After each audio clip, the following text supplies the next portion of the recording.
Awareness Month, but it, of course, it's changed. Okay.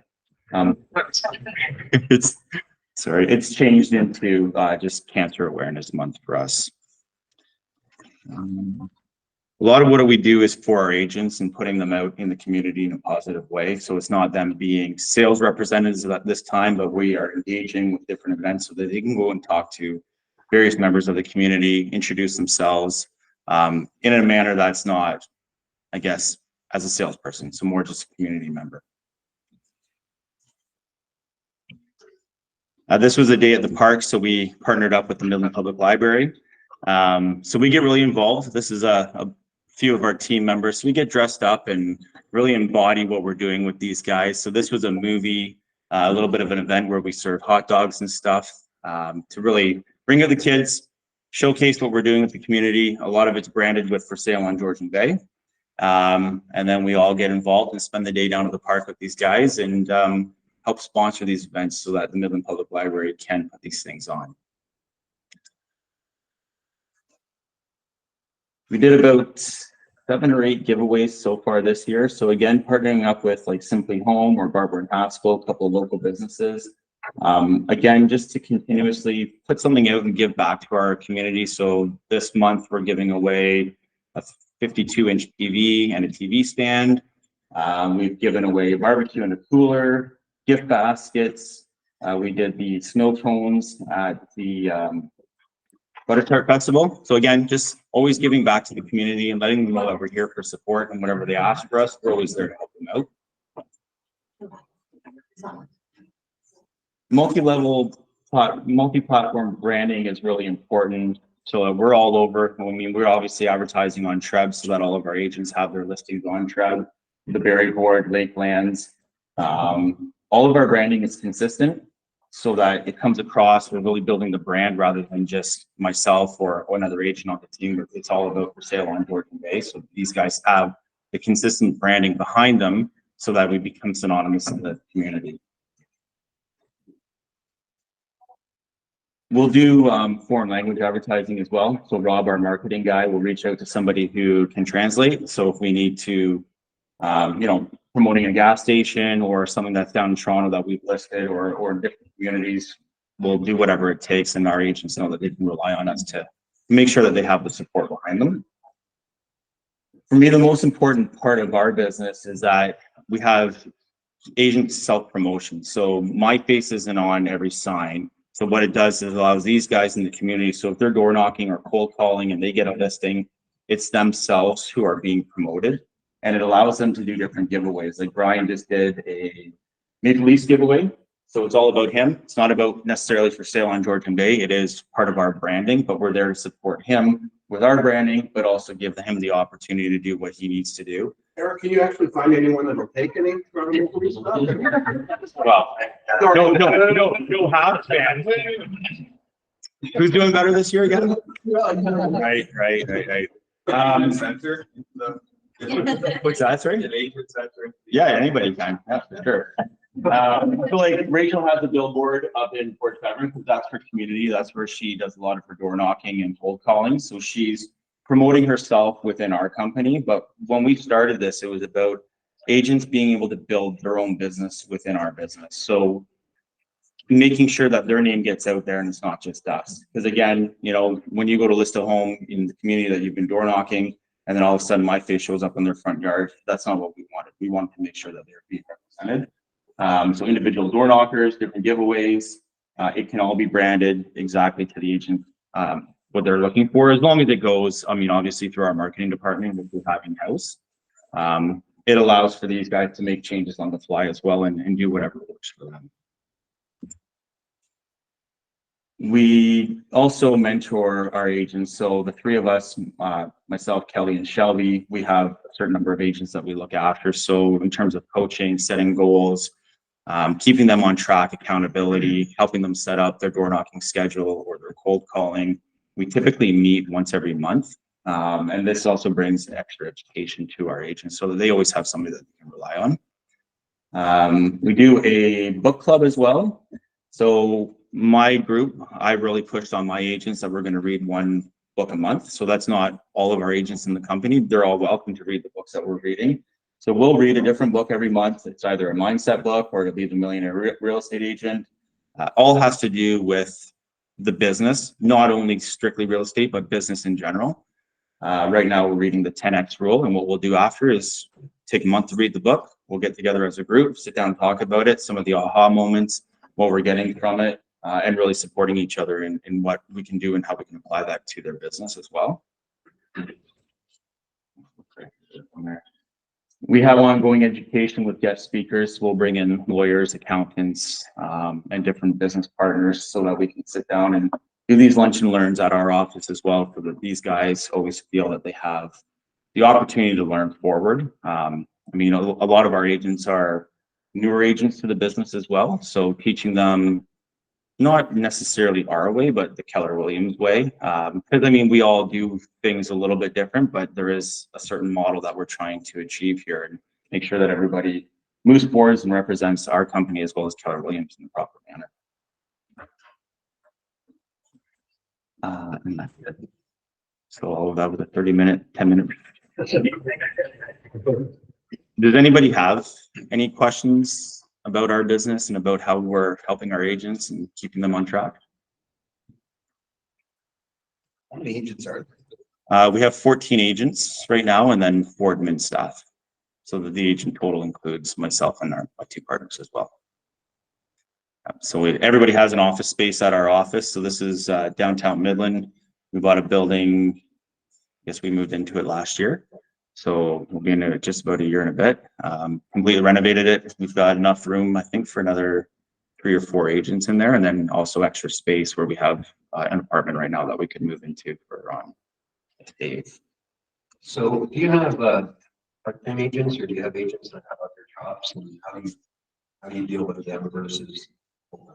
No agents with part-time jobs. So when we hire an agent to our team, we make sure that this is going to be their full-time. I think if you have a part-time job, it takes away from what you're actually going to do as a real estate agent.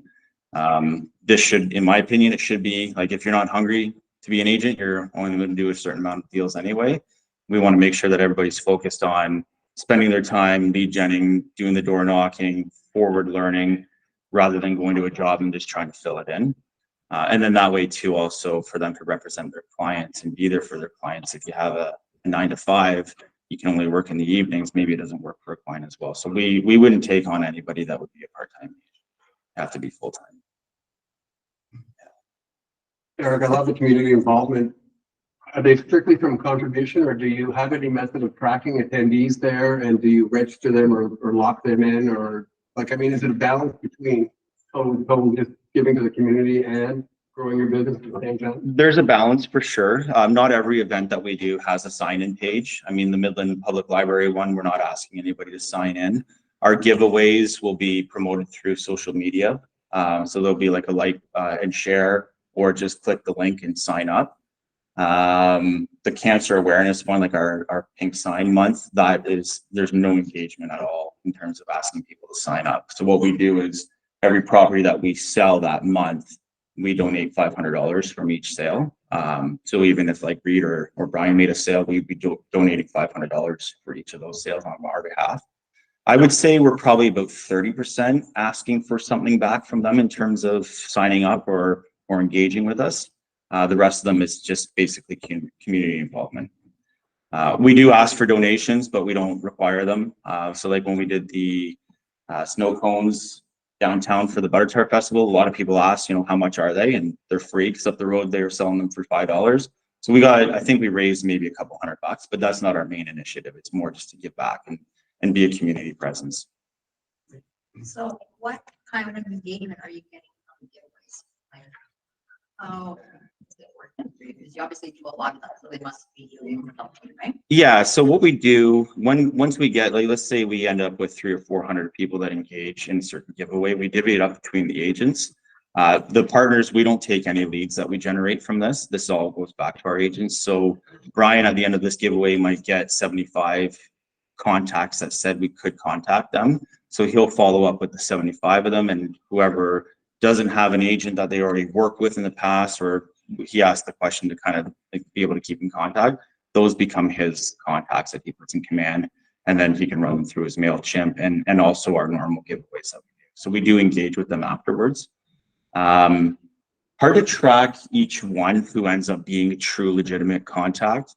We're finding our marketing right now is getting anywhere between 75,000 and 120,000 unique visitors every month. So depending on the number of listings we have and what our social engagement is, but that's roughly what we're getting. Now, not everybody becomes a lead, but they're people who are like and following us as a company. And it's really, I don't want to say it's about the leads that we get from those events. It's more just making sure that people see us and that the brand gets out there and it becomes something that somebody just remembers. You know, we don't want to call every single person every time to make sure that they are part of us. You know, we do it organically. A lot of this business was built organically just because people did happen to like us and want to work with us. Yep. You mentioned 75 to 100,000 followers or likes. Unique visitors. So is it Facebook oriented? Is it Instagram oriented? Is it? That's total engagement. So between our website, the leads that come in through realtor.ca, the unique visitors to Instagram, Facebook, and wherever our marketing goes. Which one of those is you feel like it's getting you the most return? Can you name one social media platform that you focus on, or it really changes actually. Like 1 month the website will have a lot of CMA requests that come in, depending on what we're running through it. 1 month we might get 10, the next month we might get 0. It's all over the place which one's the best. I mean, obviously the best engagement is when agents are out there pounding the pavement or making the calls. Our source of lead gen, this is more again just to support the lead gen that the agents do.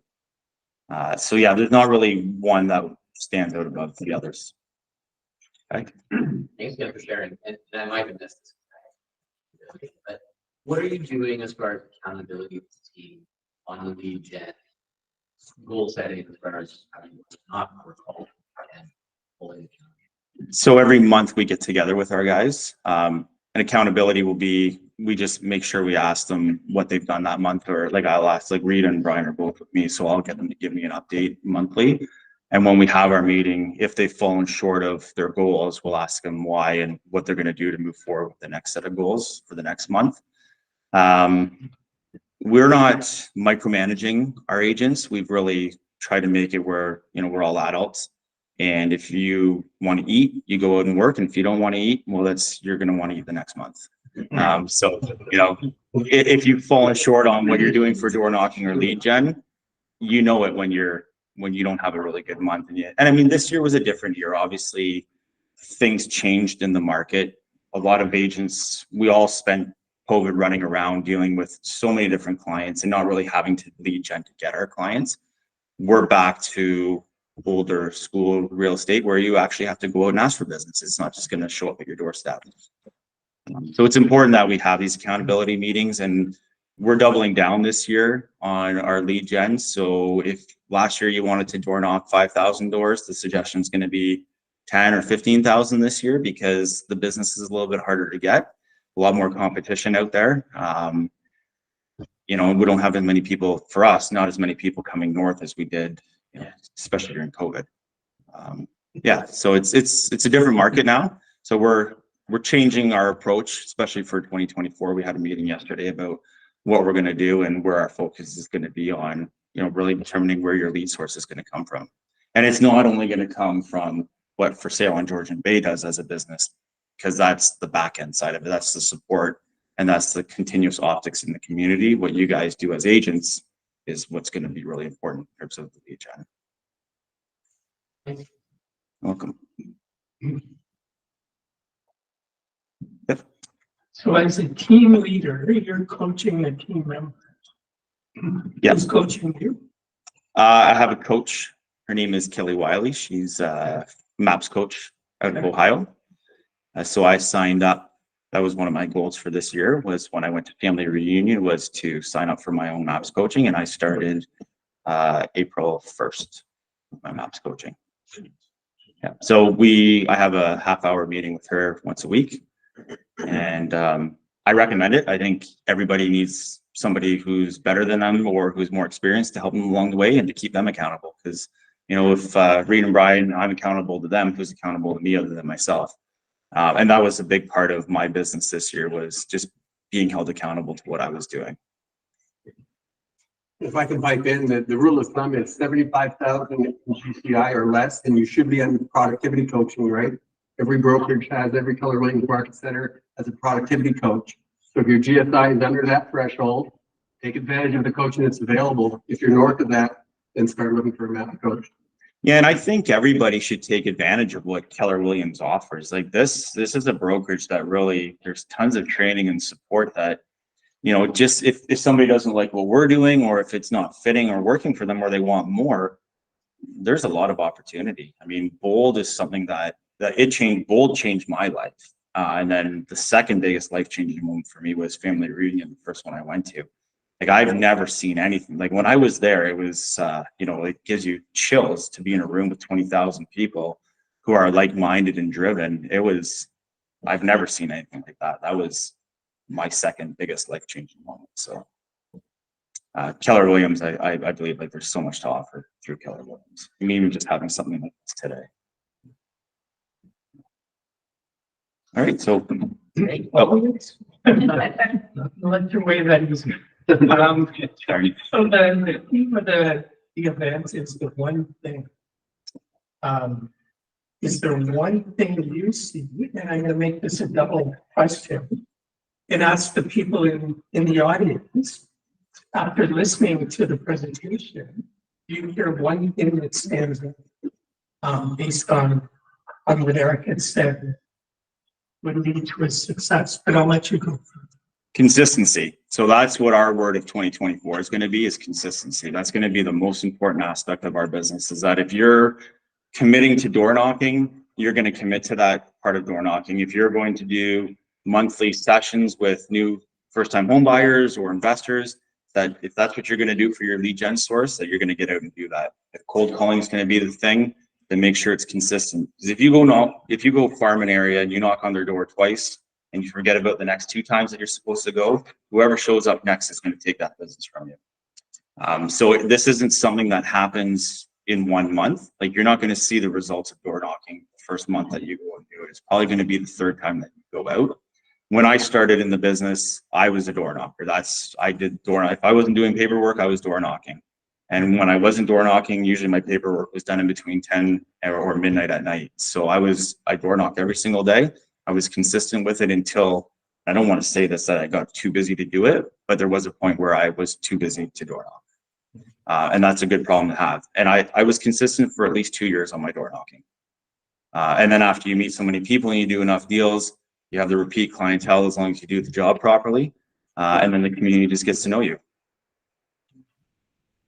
So yeah, consistency for me is paramount.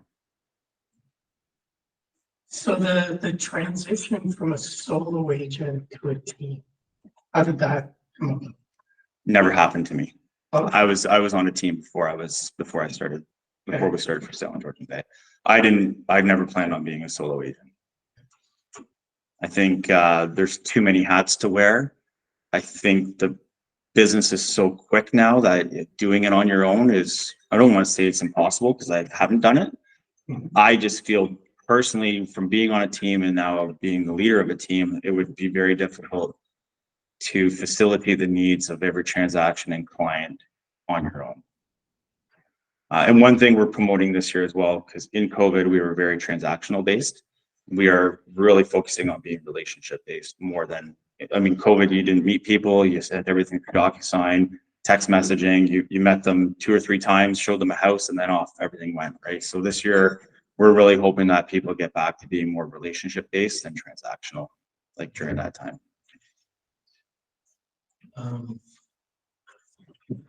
Go ahead. I have a question. How often do you guys door knock? And for the new agents that are listening to you, how many leads or how many people do you want them to speak to in a month? You want them to have like 200 in their database in a month, 300, 400? Yeah, that's a good question. Door knocking, I think, Reed, your schedule is 4 times a week. Yeah, so 4 times a week, try and hit in between 75 and 100 doors a day type of thing. Depends on where you're knocking. I mean, Midland doesn't have a lot of high density neighborhoods. Not as many as St. Barry. So getting 100 doors is a little bit more challenging. So 75 to 100 a day. Contacts, I always tell people, like, you talk to as many people as you can. So if you're grocery shopping and somebody says to you, you know, oh, I hear you're in real estate now, like, just have the conversations and ask the questions. Me personally, I usually have about 50 to 70 real estate conversations a day. Do they all go into my database? Not necessarily. Should they? Yes. If you're adding 100 contacts a week to your database, I think that's a pretty good number. And it depends on what level that contact is as well, A, B, or C contacts. I try and spend most of my time right now working with A-type clients, people who are ready to move now or in the next 6 months, people who are just thinking about it down the road, or maybe in a year from now or 2 years from now, maybe not spending as much time with them because there's some time to have the touches, go into the MailChimps, invite them to our events. So there's going to be a lot of touches between now and then, but the A clients, we're really hyper focused on them. I just wanted to add on also, so the type of conversations we're having. Like, I know one of the guys was saying you go 4 days a week. Is every conversation, hey, I'm the agent, you want to tell, or is it just to know them the first time, the second time, different approach? The conversation right now is more about bringing information. So it's not even asking if you want to sell necessarily. Is there anything I can help in real estate? Do you have any questions about the current market? Do you want to be signed up for continuous market updates? So it's not, being in your face. Are you ready to sell right now? Here's the paperwork, let's go. It's, again, building that relationship. I don't know, you guys, what do you find is working best for you guys right now? I just kind of say, like, knock on the door. Like, hey, how you doing today? Good, good. I'm Brian, local real estate agent. I'm not here to sell your house today, I promise.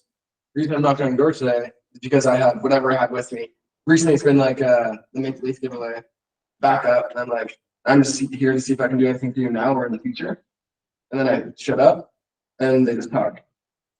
So if they start saying, like, oh, I'm not looking for anything or whatnot, then they're okay, well, before I leave, I'd love to, be that agent that could help you in the future. Or if you were to make a real estate move, do you have an agent in mind?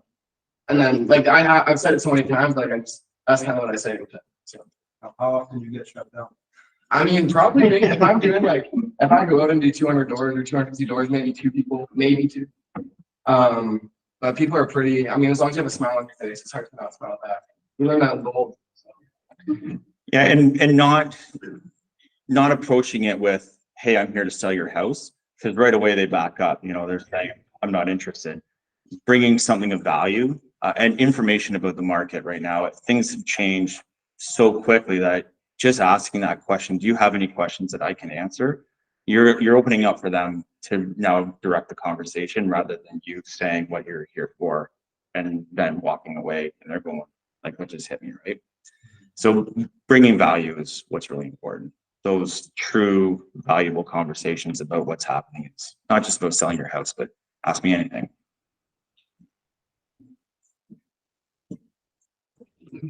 Right. Perfect. Thanks, guys.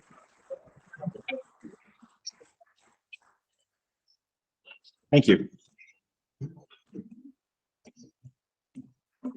I don't know what's going to be. Good, I don't have to follow you. So.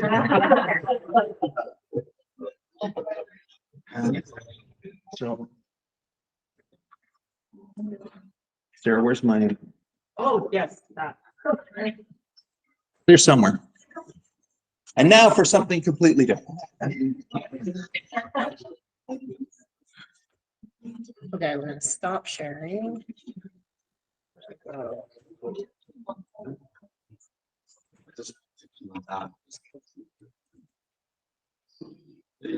Ta-da!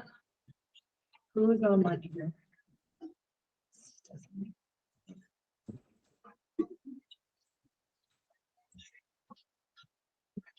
What am I using the mouse or?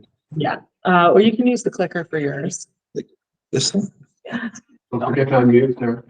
No, it's on my, Oh, is it on? Okay. yeah, it's on my tablet here, which I am gonna steal because I have to leave it.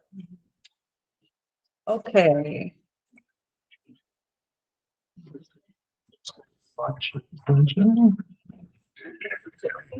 Oh, yeah. All right. I think so.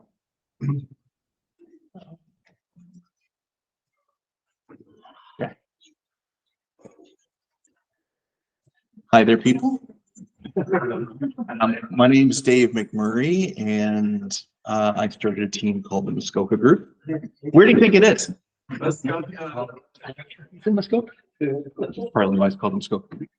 I'm just going to start with something I've done a few other presentations, and this has always gone over well. I don't know how to start it. Is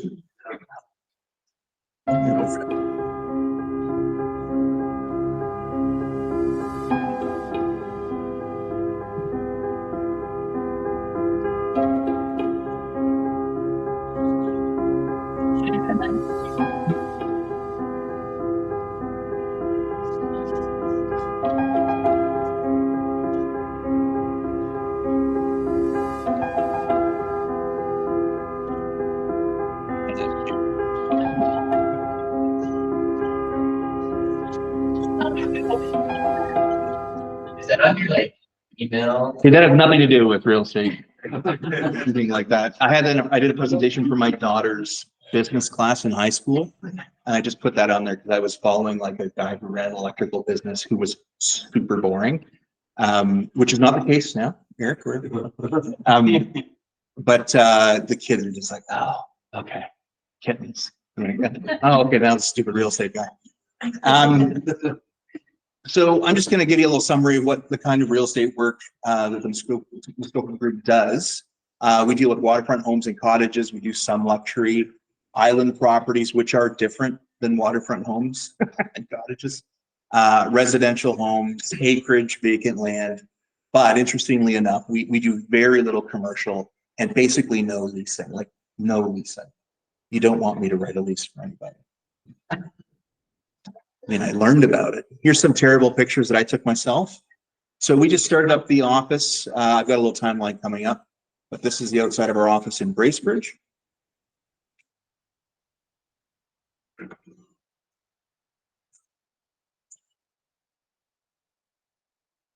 Here's an example of one of the nicer places that we sold this year. It's a view from the dock. Should this be full screen? Or, it doesn't really matter. You guys can see, right? Yeah. Okay.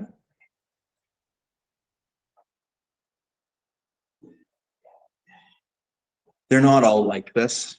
We still sell regular stuff too. And if you want, this one's still for sale. Has a sale purchaser's property condition on it right now.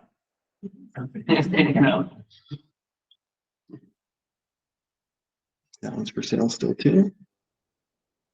That's an island that will be for sale again in the spring, in the middle of Lake of Bays. Okay, Muskoka Group's history, path to a real estate team. So I started in real estate in 2016. I'm Dave McMurray, and so I was a single agent until I guess theoretically till 2019, when I hired the first admin part-time. Now, spoiler alert, that's my wife. So Lisa McMurray is probably the secret sauce to the team and the best member of the team. No offense, Leanne. She probably agrees. She probably agrees. Yeah. Yeah. And then in 2020, she went full-time. 2021, we had all the approvals and stuff. There's a fair amount of hoops, et cetera, to jump through, because at the same time, it wasn't just starting a team, it was doing an agent office as well in Bracebridge. And then in 2021, we added the first team agent, who's the lovely Leanne Brooks right back there. Oh, very good.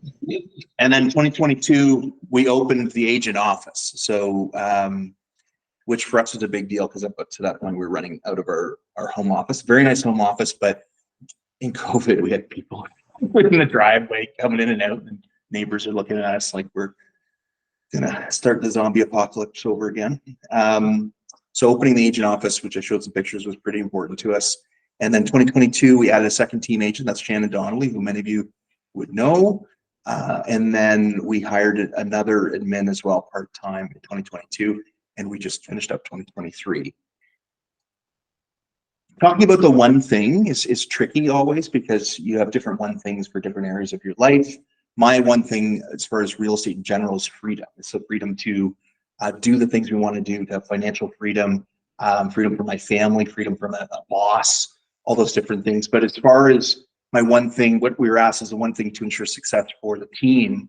So my one thing to ensure success for the Muskoka group, it's availability. Yeah, doesn't sound too exciting, but I was trying to nail down some stuff. I was thinking, oh, it's relationships, it's people. Those are really important to me. I'm a people person and I'm a relationship person first as far as how I sell and how I relate with people. But as far as success for the team, it's about availability, and that have in brackets there that leaders show up.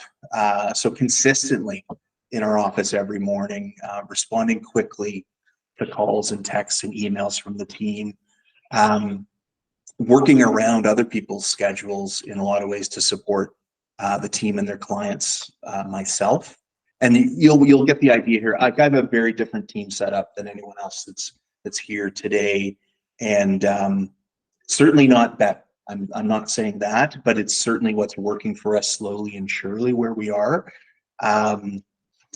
And part of the availability is basically being able to jump in when needed to help with log jams and obstacles, bureaucracy, and I just made a note there that sometimes the name helps. Do you guys know what I mean by that?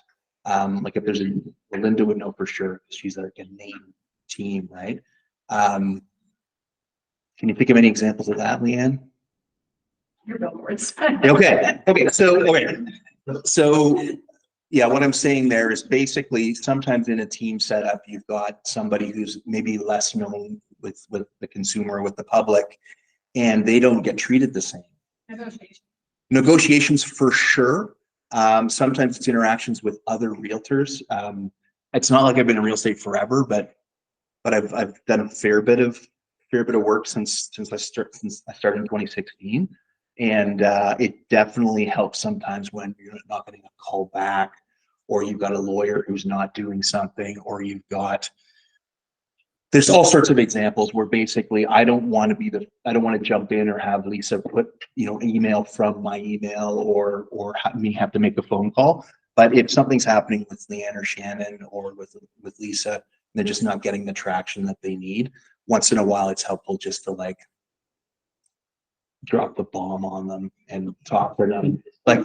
Well, yeah, that's a little bit dramatic, but I'm very polite, but I'll call and I'll tell them this person is me. This is us. You move it, do something. And most of the time they know that's not how I interact with people. So I'm already kind of cheesed off at that point if they're not getting the attention that they deserve. But that's part of the power of having people working together and having more than one person working in your team in real estate. Any questions about the availability thing? I think it's a simple concept, but I don't pretend that this can go on forever. If we were building a really large team, I don't feel like I could respond as quickly to everyone if I had the team the size of Linda's or Eric's, for example. And I also, it's my preference to work around other people's schedules for vacation, for example. So Lisa and I are bad at scheduling vacation. We go against the rules that way. Keller Williams is very clear that we should be scheduling that stuff a year in advance. And I understand why, because we end up getting through the year and go, oh, we almost died. We should have done this. So that's something that I'm telling or suggesting other people do if they're building a team. But we have a very interesting cycle in Muskoka with real estate. It's even more seasonal than other areas in Ontario. Unless you're going really far north, then it's very similar. We really have a 2.5 quarter real estate cycle. There is almost nothing going on right now in Muskoka, and there will be very little until the middle of February. Almost nothing will be listed on the board. And when it is, it's usually out of town agents who have no idea what they're doing. As far as the timing, they don't realize you can't get to those places People don't have snow tires when they're coming from out of town. So a lot of real estate agents actually are snowbirds or are taking their time off in late December and right through until sometimes until the snow melts. Like there's people in luxury in my area that don't, like, they're gone from November until April, which is not the lifestyle that we have. We got kids in school, but I mean, it sounds pretty great, right? But that being said, you've got a really very focused late spring, summer, and early fall season, and it's just, there's nothing after that. So the deals are closing later, and if you looked at the numbers, you could see, for example, this year we had a really good first quarter, but it was all work that was done in the summer. They just happened to close really late in the following year, so it kind of skews the stats. So that's where being available and vacation scheduling and working around the team schedules. I don't go anywhere in the summer. Like, we live, I think, in maybe the best place to live in Ontario in the summer. We've got a boat on Lake Muskoka. We got a pool in our backyard. Why am I going to travel in the summer when I live in Bracebridge? I'm just not going to. We're not going to. Why I've never been to mega camp. We were just talking about it earlier with Eric. I'm like, I haven't gone to mega camp because, like, it's August. I'm in Muskoka in August. I don't want to go to Texas when it's 1,000 degrees. I still will probably this year, but it's tough to leave. August is the perfect time, right? So when, like, Leanne, what's your travel schedule been like this year? Really a lot. Really a lot. But how's it been for you on the team? Yeah, it's been awesome. Yeah. It's been great because we do watch each other's business. So, yeah, it was Yeah, a very you're free, you have a great time, you don't have to do a lot of work. Yeah, you know, that's going to work out. And I know that's not sustainable if we got really big, but it's not our goal. It's really not our goal to have a big team. I just have one question. Yeah. With availability, 24/7, 7 days a week, is that a time that you just say, okay, I'm not available from? So I'm not available Sunday mornings. Like, I go to church and I serve in my church. Shannon and Leanne and Lisa and Stacy, they, like, we have a pretty good idea of I actually stay up late and I wake up early. But they know I'm going to be in the office like every morning, 5 or 6 days a week. So it's easy to get me the next day in the morning if needed. But yeah, if there's an emergency, like, I do answer my phone, especially if it's coming from them. I'm trying to train clients that that's not going to happen, right? But it's different when it's a teammate. Email, less likely to get me, but I would say 6 days a week, pretty much for sure, from certain people. Same thing if it's like family, same thing. So if my parents are calling, I answer the phone. You know, I don't answer it when I'm meeting with somebody, but I'll respond quickly. And it's not for everybody; it's for certain people, right? So I want to add a few other things on here. Something that we want to bring to the team that I've brought to the team is being open-handed, like willing to share our experiences, our ideas, our resources. We're set up more, I want to say, like a co-op a little bit on the team. Everyone, all the agents on the team, there's not that many. It's just 3 agents and 2 admins. And we're open to maybe 1 or 2 more agents, but we're going to be very selective about that because there's a culture there, and I don't really want to babysit. Yeah, no offense if you feel like someone's babysitting you, but I don't want to do it. My kids are older now. We have to, like, being open-handed about it, sharing ideas, sometimes sharing clients. Like, a lot of my job is not working with buyers, and they want to work with me, a lot of them. And even if I want to work with them, I do send them over to Leanne and Shannon, because that's my job, is to make sure that they're being fed, and to people don't have to be convinced if I tell them, like, these are people on my team. They're experienced with buyers and with sellers, and you're in great hands if you're with Leanne or with Shannon, whoever I send them to. But I have to say no sometimes. Yeah, I can't work with everyone in our sphere and repeat referral that wants to work with me specifically, which is a great problem to have. But it is something that you have to manage and sometimes be firm with people about. And I'll get cold calls because we don't do a lot of marketing, but I do a lot of billboard marketing, and apparently I have a very recognizable face. I think it's my head, I'm not sure what it is, but people do remember and they see the billboards. And then of course they do want to talk to the guy that they see the shiny head on the highway or whatever. But I think only once or twice have I ever had someone say, I'd actually prefer to work with you after ever dealing with anyone on my team. They're usually fine to be working with somebody that you recommend. And I explained it to them. I said, you're going to get better attention. They have full access. When I've talked about availability, they have full access to me. Any of my experience, if they have any concerns, they do come to me with questions that they can't deal with, but they're pros. They know what they're doing. That's why they're on the team. And people are happy with that. They're fine with that.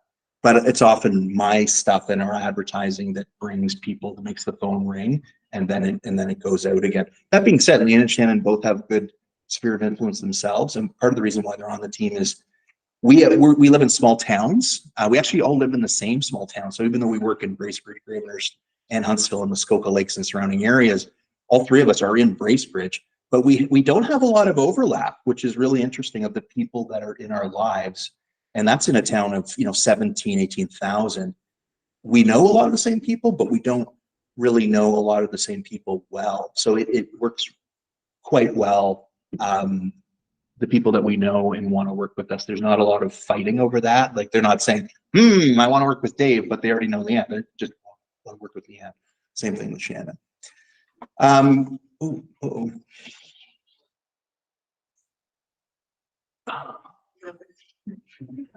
I broke it. I can fix it. Wait, I got it. I know. Another thing we do, being able to role play devil's advocate, talk out problems, share perspectives. Like, this only happens if you're around. Or if you're having intentional team meetings, which I know most teams do. We have team meetings as well, but no more than weekly. And if for some reason they're super inconvenient for like two of the three of us, we will cancel our team meeting, because sometimes it's worth canceling because you've got something else you need to do. But being able to role play, do the talk out problems and share perspectives is maybe the best thing about having our office together and consistently being there, especially in the mornings. Then, of course, maintaining good relationships with the realtor community. So that's really important to me, and I know it is to Leanne and Shannon, that basically someone from the Muskoka group doesn't do something dicey, related to multiple representation, or related to multiple offer situations, or how they deal with a referral that comes in, for example, how we deal with a referral. So some of that is just kind of within the culture of the team, talking some of those things out, having some extra layers of, I want to say, kind of relational accountability. So if you hear, and it's because it is a small town world, you hear about it. Like, some agent might call me if they, hey, you know what this person did, you know what this person did. I hear it about other agents. I hear it all the time about other agents, and rarely am I going to hear anything about someone that's on my team, but I know I would if it happened, because I've got some other, you work with enough people, and they may never be part of your team, but you're working with these agents over and over again, and they would totally tell me if, Leanne did something or Shannon did something, or one of my admins did, something that they shouldn't, which happens with admins as well, guys. As soon as you have an admin, you'll find out. You'll find out if there's ever a problem with them, how they relate to other realtors and other teams. Any questions on that? So maybe on your admin. Yeah. How did that hiring process go? With Lisa? So so I'll be clear too. When Diane reached out about doing this, I said, I don't think I have a whole lot to offer here as a team leader. And then of course the people around me like, oh yeah, you do. I'm like, well, I'm not, like, this is not a typical KW team setup. But where where we do have something to offer and our experience with going from being arguably a high performing single agent to basically having to form a team or else go crazy. So I was from 2016 to 2019, 2020, like doing as many deals as I possibly could, like 30 to 45 deals on my own, no administrative help, doing all the paperwork, running around nonstop. And don't forget, that's all within a very condensed season. So I would get to November and I'd be losing my mind and be particularly unhealthy, whether it's physically or mentally, and wondering how could I ever do this again. And the money comes in and it's fantastic, but you're like, I'm going to die before I get to spend this. And then of course, you know, I was my own worst enemy because that's when you're, if you're disc people, like disc assessments, I'm a high I and a D. Yeah, you're a real D. No, I'm a high I and like I love people, but my organizational stuff and behaviors is all just from having to do it, being disciplined, and I learned those things, but I hate it. Like I hate doing administrative tasks. I'm okay at them, but I always doubt myself with them. So I would write offers, double check them, triple check them, because I knew I was the kind of person that if I was tired, I would miss something. And it was my fear of screwing up and failure that made me double check, triple check, quadruple check that stuff that I knew I was bad at. And of course, the person closest to me who understood that about me is my wife, and she was working not in an admin type job, though she's had admin type jobs. She was a senior manager at one of the municipalities, and she eventually left that job and started with me. And then with it's not a normal hiring process for sure. And then we tried it out, and we almost killed each other just because we love each other and because we're both strong-willed people. And I got a lot of advice on it, especially working with your spouse. Family reunion, Eric alluded to it. Family reunion, I've been to a ton of them. I've never regretted going to one of them. I stood up in a pretty large room full of people learning about hiring. Your best first hire, your most important hire is your admin, your first one.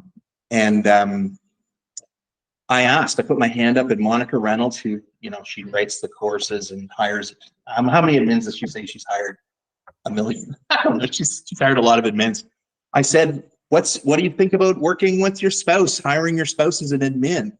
And she says, I'll talk to you after, sweetheart, and then all these people come over to me, and they all have their own stories. So you've got husband and wife teams who've worked together for years, and they're from the Bible Belt, and they're holding hands while they're talking to me.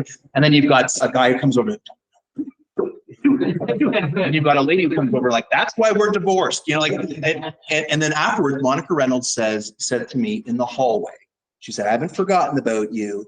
She said, I generally do not recommend it because if it goes bad, it goes really bad. But if it works, then it works. And I said, well, thanks, Captain Obvious. No, at the time I was like, no, she's being honest with me. She wasn't going to embarrass, she didn't know it, but I'm impossible embarrassed. But she wasn't going to say in the middle of the class, do not do that, mister, because it can work. For us, it's been very challenging, but we've figured it out. And then when we brought in another admin to kind of support Lisa's work, Lisa's really an operations manager now. She does a lot more than you could expect of a real estate admin or real estate secretary. I don't know if is that an offensive word. So she kind of runs everything, and we have side businesses. She's like the CFO and does all sorts of other things, and then other administrative tasks go to our other admin. So hiring our other admin, we use the standard, like we use the KPA. We interviewed, we had to do a 30, 60, 90 process with her. And it was a good hire. And we dotted all our I's and crossed all our T's and did it kind of the KW way. And would do that again. If I didn't have Lisa, I would go through the exact same process that got us Stacy. And we took time. We did not hire we had a lot of people in our world, like around our life, and like, hey, we'll work for you. That would be a lot of fun. That's not what I want to hear from my admin. I need someone who's going to basically kick me in the pants and tell me, tell me what I already know. Is that you need to stay out of that. Like, for example, I'm not an agent who works in command.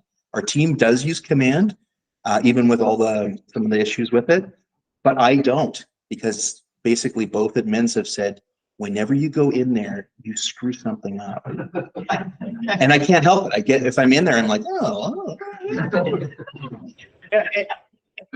And it screws them up, and they're the ones that are doing all of the back end stuff. I never have to touch command at all. I forward emails, or they check the emails, and it gets done. And for me, the issue has always been just let them do it. So instead of 11:30 at night signing stuff, sending things through, just wait until the morning. There's rarely such thing as a real estate emergency. Let the people deal with it who know how to deal with it. So that's been a hard thing for me as a team leader. Anyway, any other questions, guys? I just relate. What's that? I relate. Yeah. Yeah. Anything about the group, the team? Go ahead, Dave. Back to the coaching question. Mhm. Coaching you, do you have a? Yeah. I need to be coached. I won't be much fun for the coach.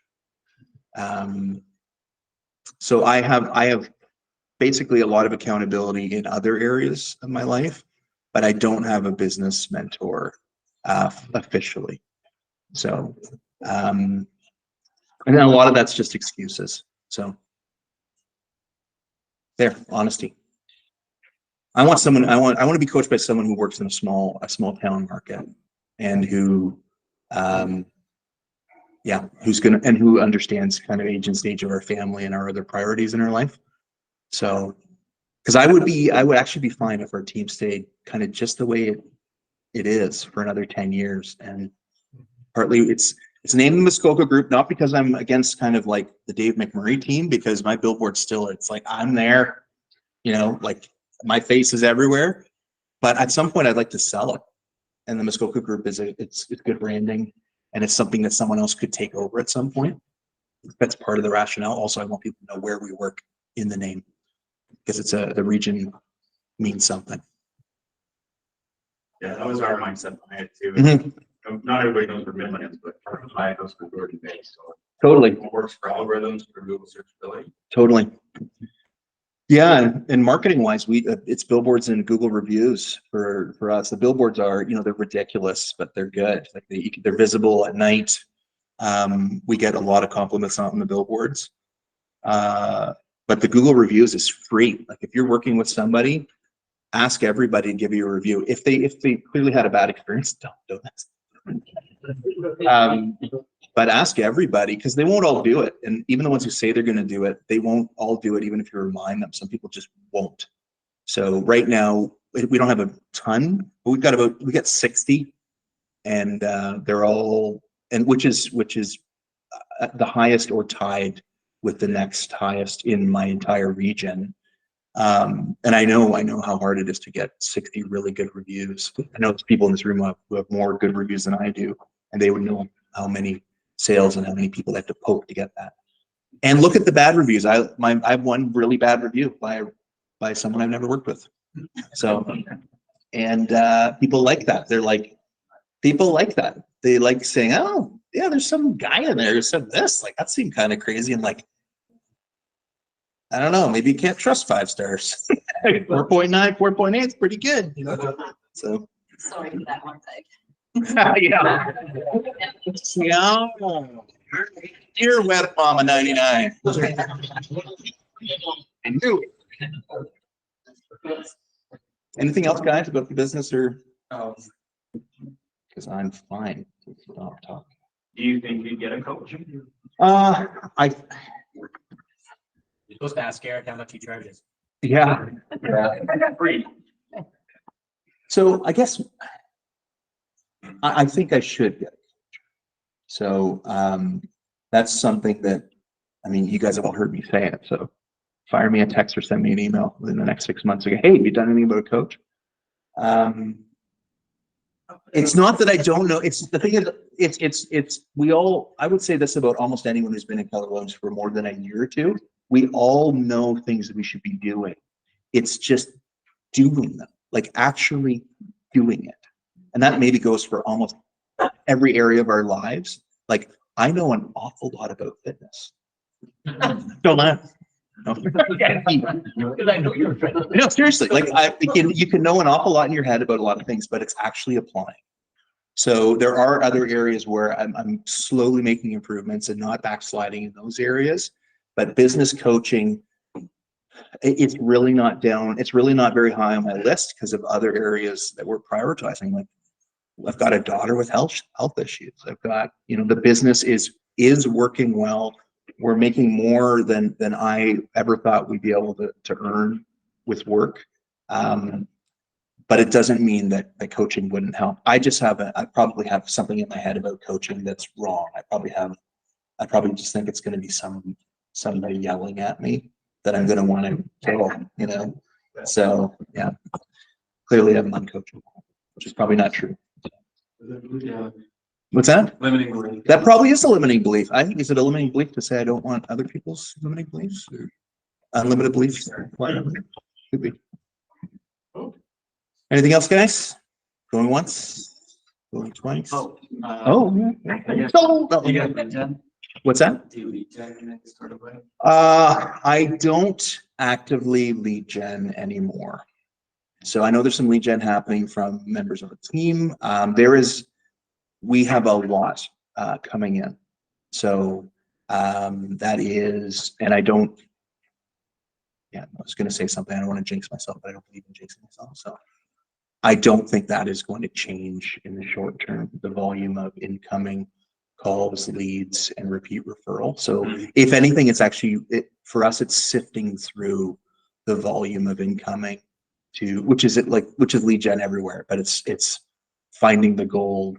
And because of the area that we're working in, and there's so many out of town, whether it's referrals or people that are coming up that don't have anyone to work with, there's a lot of business. And it's just closing those deals, working with them. I think Tressa, I know it's a curse word, but it probably will help us. It probably will help us because it will be harder for unrepresented people to be running up the highway. Very few agents are going to do that for people. It's usually a marathon, especially to buy a cottage by yourself, not to sell a cottage, but to buy a cottage in the area. And it's going to be painful to do that with the new rules. So that was not a short answer. That's okay. Yeah. So your brand is. Yeah. So I'd say, in short, we don't do any cold calling. That's where you're asking. Well, Don't do any cold calling. Don't do any phoning. Don't do any door knocking. Door knocking in -30 is bad behavior. Like it's people don't open the door for someone who looks like me as well. I have door knocked. That's what I was gonna ask. Yeah, I mean, if I was this guy who door knocks, I'd open the door for you. I'm like, hey, come on in. But if I'm at the door, I'd be like, Shannon Jordan. yeah, well, if I was Shannon, I would door knock. Yeah, that's right. Is your website linked to your database or to your agents for those coming, or is it all just your phone rings? No, so the website has a lot of people. So we have davemcmurray.ca and we have the muskogagroup.com. There's agent information on all of those, and all of our listings are automatically on both of those. So I just didn't get rid of the Dave McMurray stuff. Like, why? It doesn't cost that much. Does that answer your question? I just wondered if you're pushing some of those out to like Google ads or like what's crazy. Some Facebook ads, but most of the Facebook stuff is based around listings. So they're paid ads. Yep. I honestly think a lot of it is straight up Google searches, we're ranked high because of the reviews, but also because of the name of the team. Yeah. So Muskoka is in the name. We're physically located in the middle of Muskoka and Bracebridge, and it's many years of stuff out there on the internet. So both sites come up, and then the billboards are just repeat. It's eyeballs. So we've got one on Highway 11 North now, one on Highway 11 South, two on Highway 11 South, and then some of the arteries going off. They work like they worked in previous businesses I had before. I don't think billboards will work for everybody all the time, especially in a market saturated with billboards and bench ads and all that type of thing. But where I am, you don't have a lot of choices of how to get to our area. You're taking Highway 11 to get where we work, and maybe Highway 400 to get to Perry Sound area. And there's no other options. I guess I could put some at the airport for people to helicopter and fly in, but there's a lot of traffic on those roads. We found it to be very helpful. Super expensive. Like billboards are not cheap, but they're worth it as far as I'm concerned. Yeah. So what are some of the biggest challenges you face owning your own Having the team? I think it's no, yeah. So Leanne, especially her husband. Oh, I know. That's awesome. I think it's the seasonality of it, where it is really easy for us to just shut the doors for half the winter. Like it would be really easy to do that, and for us to get kind of lazy in the winter, like hibernate and do nothing. So I think that the biggest challenge is going to be controlled growth in the next few years, is adding people to the team.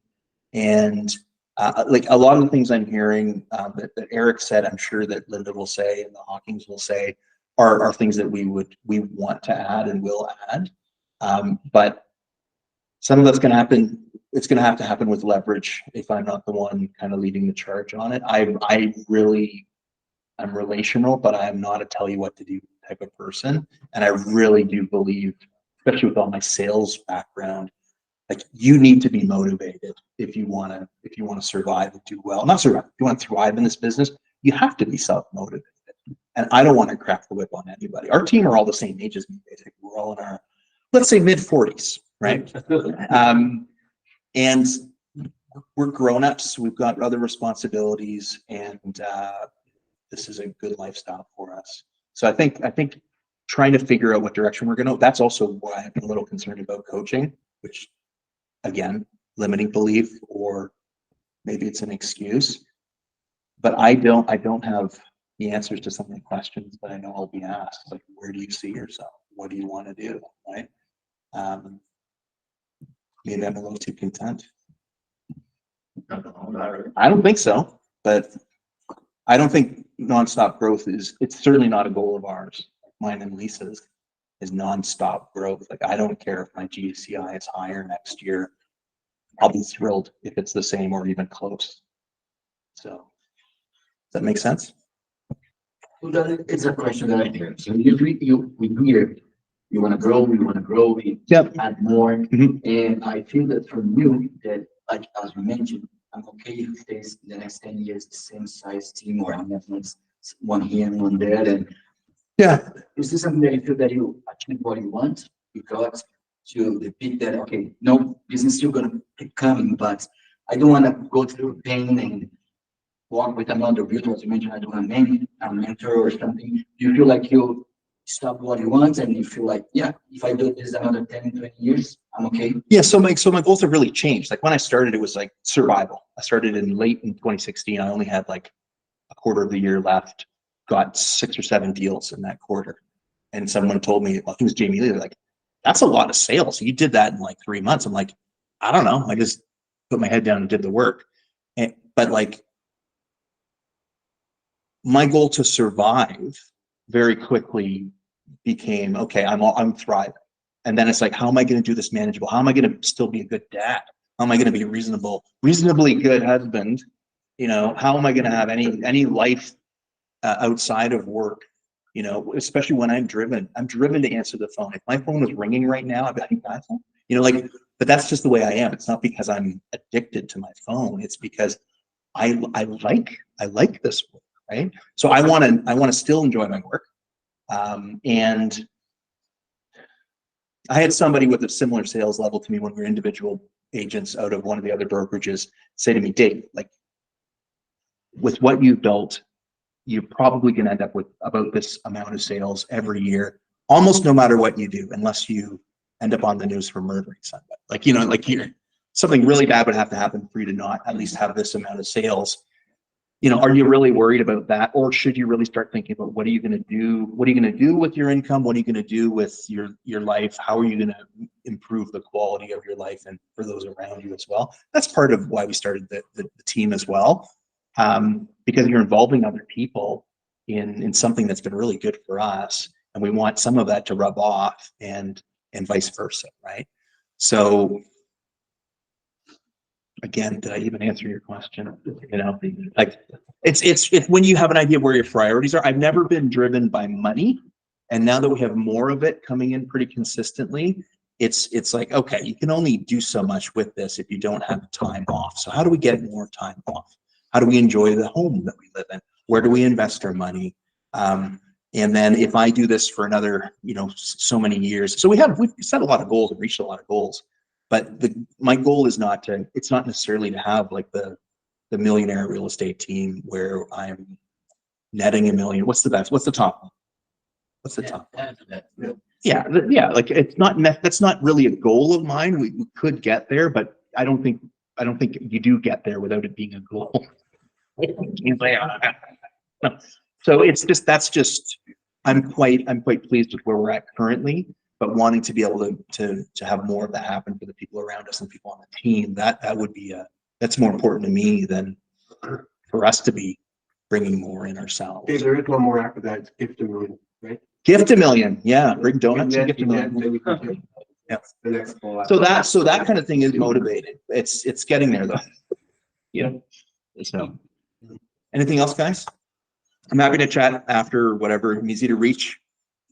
And As long as your family or it's a person's right? Use my phone to text. if it's my son, I'm like, yeah, you're not, it's not an emergency. There you go.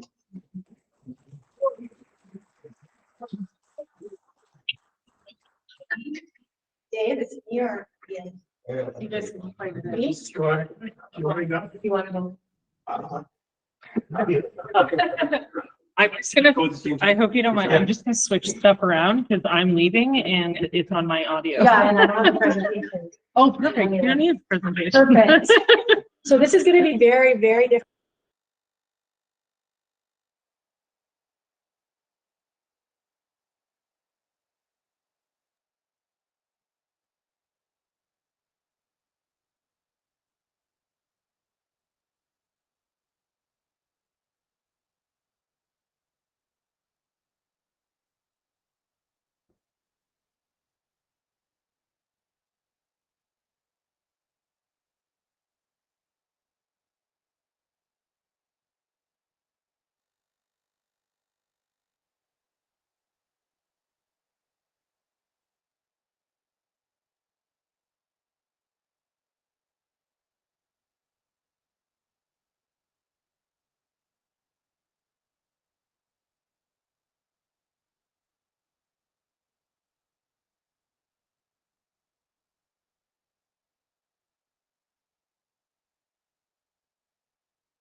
So that's what you need to do. You need to continually remind your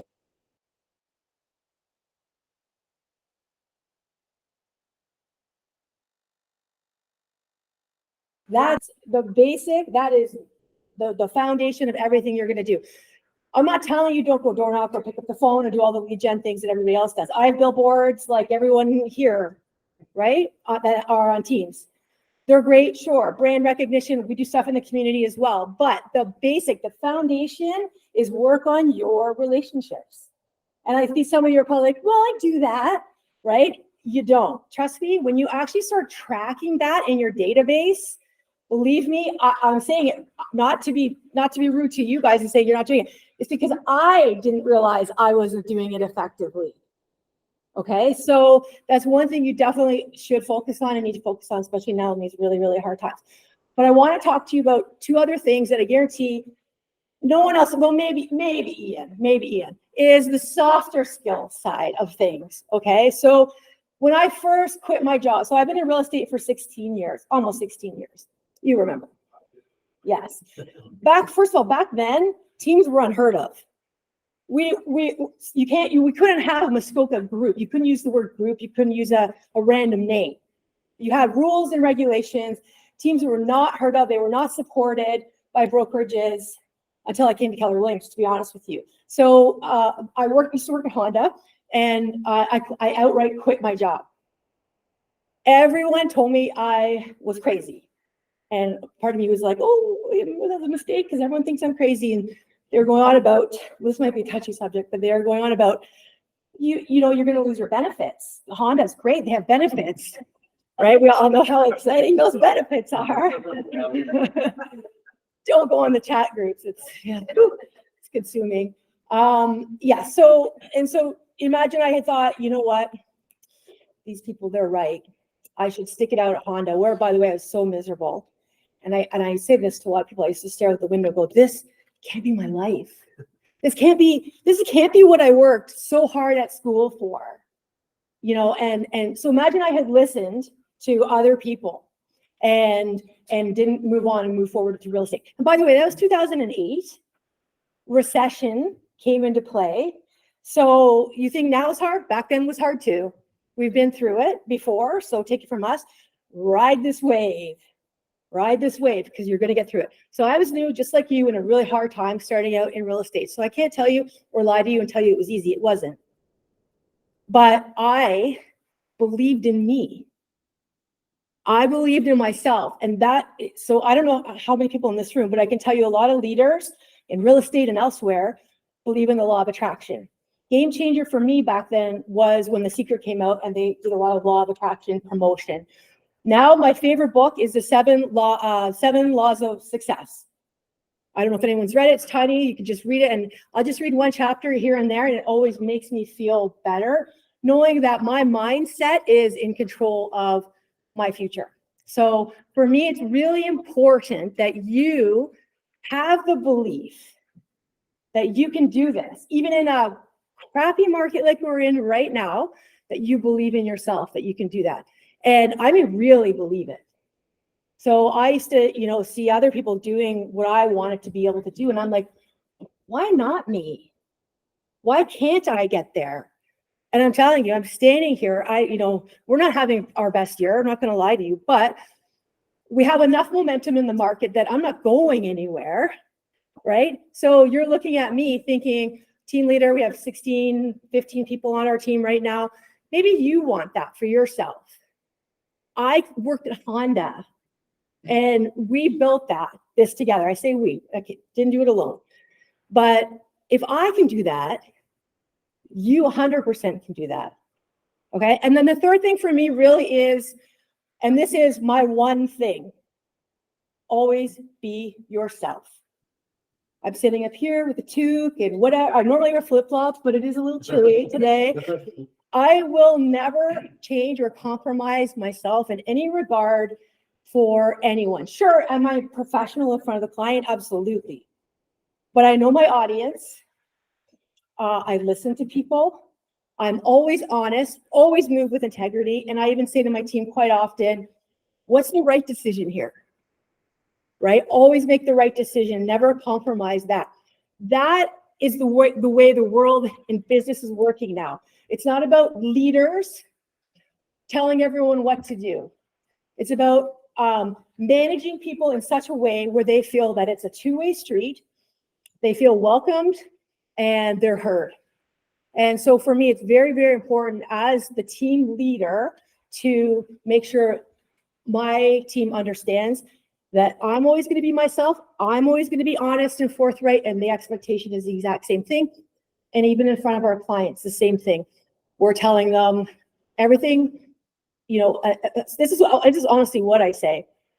I don't have any tricks up my sleeve. You said the secret sauce. I don't know what that is. I don't have that.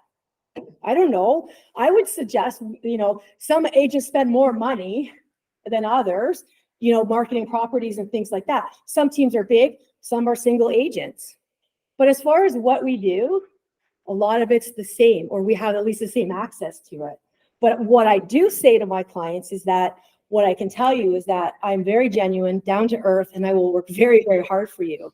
And I will always be honest with you, good and bad. And my expectation is that you'll also be honest with me, good and bad, so that we can have that relationship. You hear a lot of seminars these days that they talk about, you know, being able to be vulnerable, being honest and whatnot. And that really resonates with me because that's always who I've been. And it's not always well received in the real estate community because there is a persona, I think, that you think a realtor should have. And that's not true anymore. It's not true in business anywhere anymore. Okay, so that's what I want you to take away from my one thing. Okay, that's it.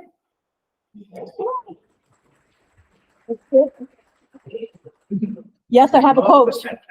Yes, of course, I used to have a maps coach, and we do Buffini coaching. I thought you were gonna say Dave was the coach.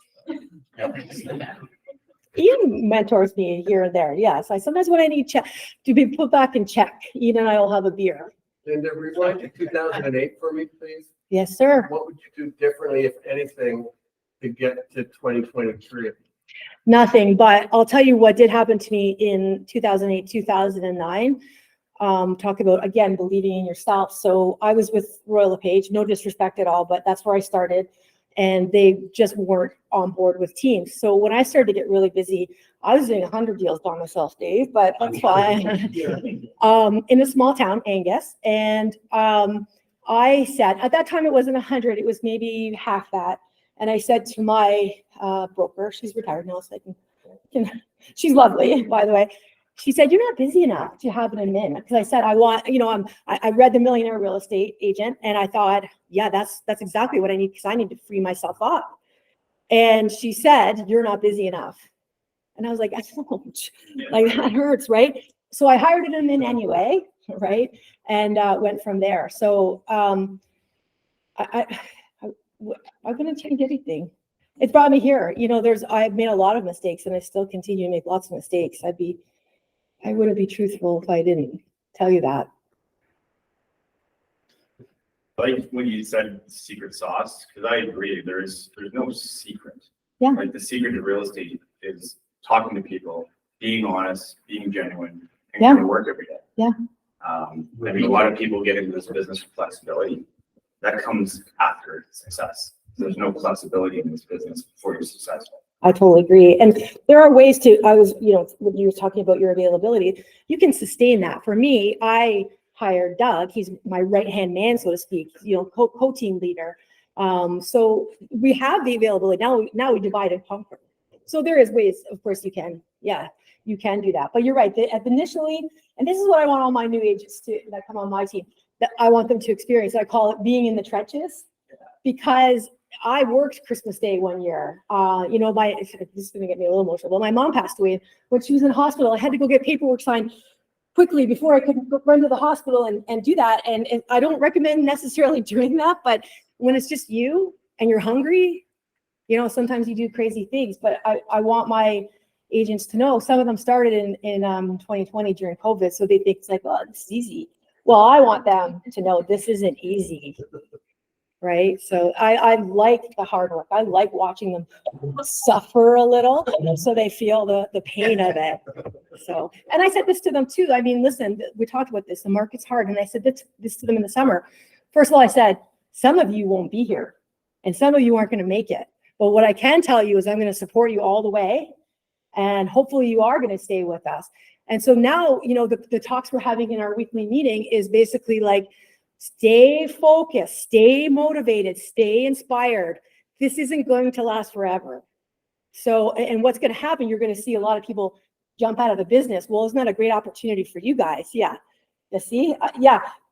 They're jumping out. You know what that means? If you're still in it, more opportunity for you. So hang tight. It's a tough time. I have another question. Sure. Do you have your agents, like do you have a deal department and somebody that writes offers for your agents, or are they responsible for writing their own offers and submitting their own paperwork? Yes. So yes, that agents do their own stuff right now. We are working, and I have seen a model where a team has, not a team here, but they're Keller. They have what they call a concierge person who basically their sole job is to look after the agents, right down to, you know, putting on coming soon signs and taking the solds off and lock boxes on. And so that would free the individual agents up. And so offers and things like that too. We don't have that right now. We have one of our admin starts inputting the listings for us, which is huge. Is that something you think you'd adapt, or do you want to keep the agents learning how to do the job? Oh, and initially, yeah, I mean, that's a rhetorical question. Initially, absolutely, they need to learn that side of it for sure. And while you're doing that, then you're learning what to say, because if you're presenting an offer, and I've seen really poorly presented offers for agents that have been in the business a really long time, I was really surprised. So for me, if you're doing the offer, then you know how to speak to it. You know the information and the content of it. And we make them practice too, by the way, practice that stuff. So I'll be darned if someone says about one of our agents that we didn't present it well. So. I just a great question. Yeah. Just speaking as an ex-broker, and seeing the offers that you guys write come through the desk, and going, oh my God, I'm responsible for that. So I think it's an interesting concept, because I think there's some consistency if one person runs the office, but on the other hand, the agent's responsible for their own offer. So if they screw it up, they should be responsible for it, and they should know what they wrote. And they'll never understand the intricacies of how to write a non-standard clause unless they're the one that's writing it. So it's an interesting concept. I never thought about actually having one person write the offers, but I don't know go there. So there's an agent I know in Toronto that's they have somebody that they like, here's what my client wants to write an offer. So they write the offer, give it back to the agent, they present it. And that was my thing, was for one, so let's just say that person's sick. And that's the only person that's ever written their offers. And this agent has no idea how to write an offer. They don't know how to submit their own paperwork. They don't know how to load a listing. Then what happens? Who does it become responsible to? Probably you. And that's happened to us with listings. And at the end of the day, like you said, I'm responsible for my offer. I can't go back and say, well, why did you do that? Because what's going to happen is they write the offer for you. You're going to go like this. You're supposed to review it, but you're not going to do it. At the end of the day, you're just not going to do it. So our team will never adapt to that model, because I think it's absolutely ridiculous. That's like, you're getting rewarded for something you've never actually done. Right. And that's a gift. And I think you need to earn that right. I don't disagree with you. Yep. We have it a bit different. So including ourselves, when we write offers, we have like a WhatsApp group chat. We put the offer in the group and just have someone read it, like, especially if you're back and forth and it's 10 p.m. at night and you have a baby screaming, like, you need someone else. It sounds like you can relate. Hey, Yeah. We have multiple offers that you're doing on different properties. But even just like from a coaching perspective, like an agent writes up an offer, we're reviewing it. Hey, I really like your offer. What made you do this, and this? And like, then it's a learning experience. 100%. And then they're down the road, they're probably actually telling you what you should be doing. I'm a big fan. We call it the second set of eyes. I'm a big fan of anything second set of eyes. So always check that. I'll see the new agents. Oh yeah, I don't even want to talk about that. If you're not broker, you're on with your designated rep. Yeah. Right? Yeah. let's not go there. I wasn't invited up here for that. Yeah, I'm joking. Yeah, that's true. Oh, yeah. I got the question. Oh. So I have the advantage of knowing you back in 2007. Yeah, yeah. In the same office. Yeah. I've only been in relation for about a year myself. And then I saw this lady go from kind of like inside a shell of like, I don't know what I'm doing to anything, to something that's like running like a racehorse. At some point, round about 2008, 2009, you switched from being this, oh, this is the house, or what I'm doing, to something I've got 10 on the go or 20. What did you do back then, do you think, that shifted from 1 to 2 to 20 to 30? See, I've always been a big thinker. So maybe, even back then, I remember even studying for my courses thinking that I wanted to be successful in some regard. When I first started and I was in that tiny office on Ferris Lane there, I would see Sharon Smith. And I don't know if you know who she is, but she's been at Roller Page for I don't know how many years now. 9 years. Yeah, so she had just one admin that worked with her, and she did a lot of the legwork, but the admin did just the in the office stuff. And I admired that model because I thought consistency over time. All I wanted to do was make a really good living. I wasn't expecting to have a big team of 2 offices. And sometimes things get so big, you think, oh man, I should have stuck to that. It's just a lot more on your shoulders as you grow, right? You can attest to that, right? There's a lot more. You're responsible for more people. So that model initially was something that I really liked. She was just consistent and people called her. But I'll tell you what, she didn't advertise very much. You don't see billboards of Sharon Smith. Well, now I don't even know if she's in the biz, but that was it. That was her only, but I'm telling you, consistent. Every week she was in there, but did nothing else. So that tells you how much relationships she was able to continue keeping over the years, because she did quite well. Consistent. Any one of you who had a career like her, if you have a career like that, it's amazing. It's a great career. I can't say something in me suddenly, I think it was necessity, so I finally hired my admin, like I said, and then had a few that didn't work out, but then I hired my admin that's been with me now for 10 years and just grown from there. So yeah, I don't think there's a big switch, but something happened. Do you ever get burnout? And Yeah. If you do, how do you deal with it?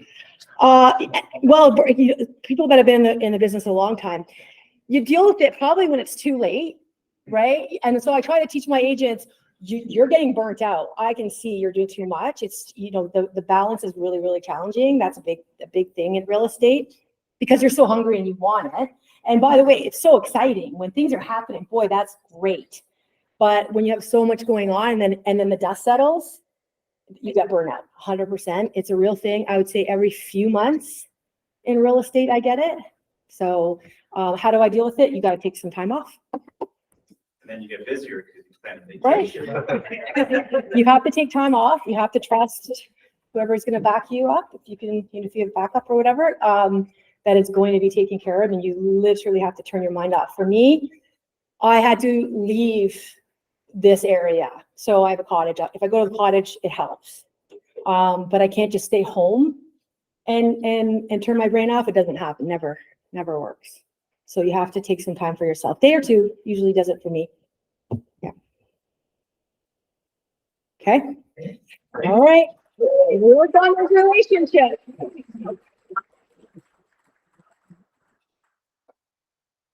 Next up, Ian and Carol. It's like, oh, what's you can ask questions. I just thought this out on Friday. Yeah, I think Caroline actually wants to know what I'm going to say about one thing, because I'm notoriously not a one thing guy. So we'll see. But and I don't have a presentation, so I'm going to step around here. I actually just changed what I was going to say about 4 times because the previous before us I pretty much nailed this completely. So I don't know what I'm going to add to this, but I'll certainly have a go. And like Linda just said, I don't actually recognize many of you, which is a shame, because I've been around here since 2011. And having been the previous broker record, I kind of knew everybody on a personal basis and what was going on in their lives and their kids and their stories. And I've got plenty of tears sitting on their shoulder from agents that were just burning up. Oh, right. Yeah. And you and I find each other shoulder all the time. Yeah. That's fine. And you'll find that as well. You know, as you get through your career, you'll gravitate towards a few agents who have been there in the trenches at the same time as you, and they're going through the same stuff. And you can often pull yourself out of it. So it's good to have a few people that you can literally kind of cry on their shoulder. I've literally cried on the shoulder of my old broker record, Val, who's now retired, literally, because it's like, I can't do this. It's not working. Nothing happens. What am I going to do? And yeah, it's amazing. So the theme today was about sort of the one thing. So we've got a test. It's an interesting little test, and you've all got a book or a pad or a phone in front of you. So I suggest you write this down and have it work. It may not work for some of you, it may work for some of you, but we'll have a go. What happens. I'd just like you to write down in maybe one sentence your one thing. What is it? One sentence or one word? Well, either. Just, it really shouldn't be more than a line long. What's your one thing? Just have a go. Doesn't matter, you know, just pick the subject, but what's the one thing? Okay, there we go. All right. Underneath that, you're going to write another line. Why? Why is that my one thing?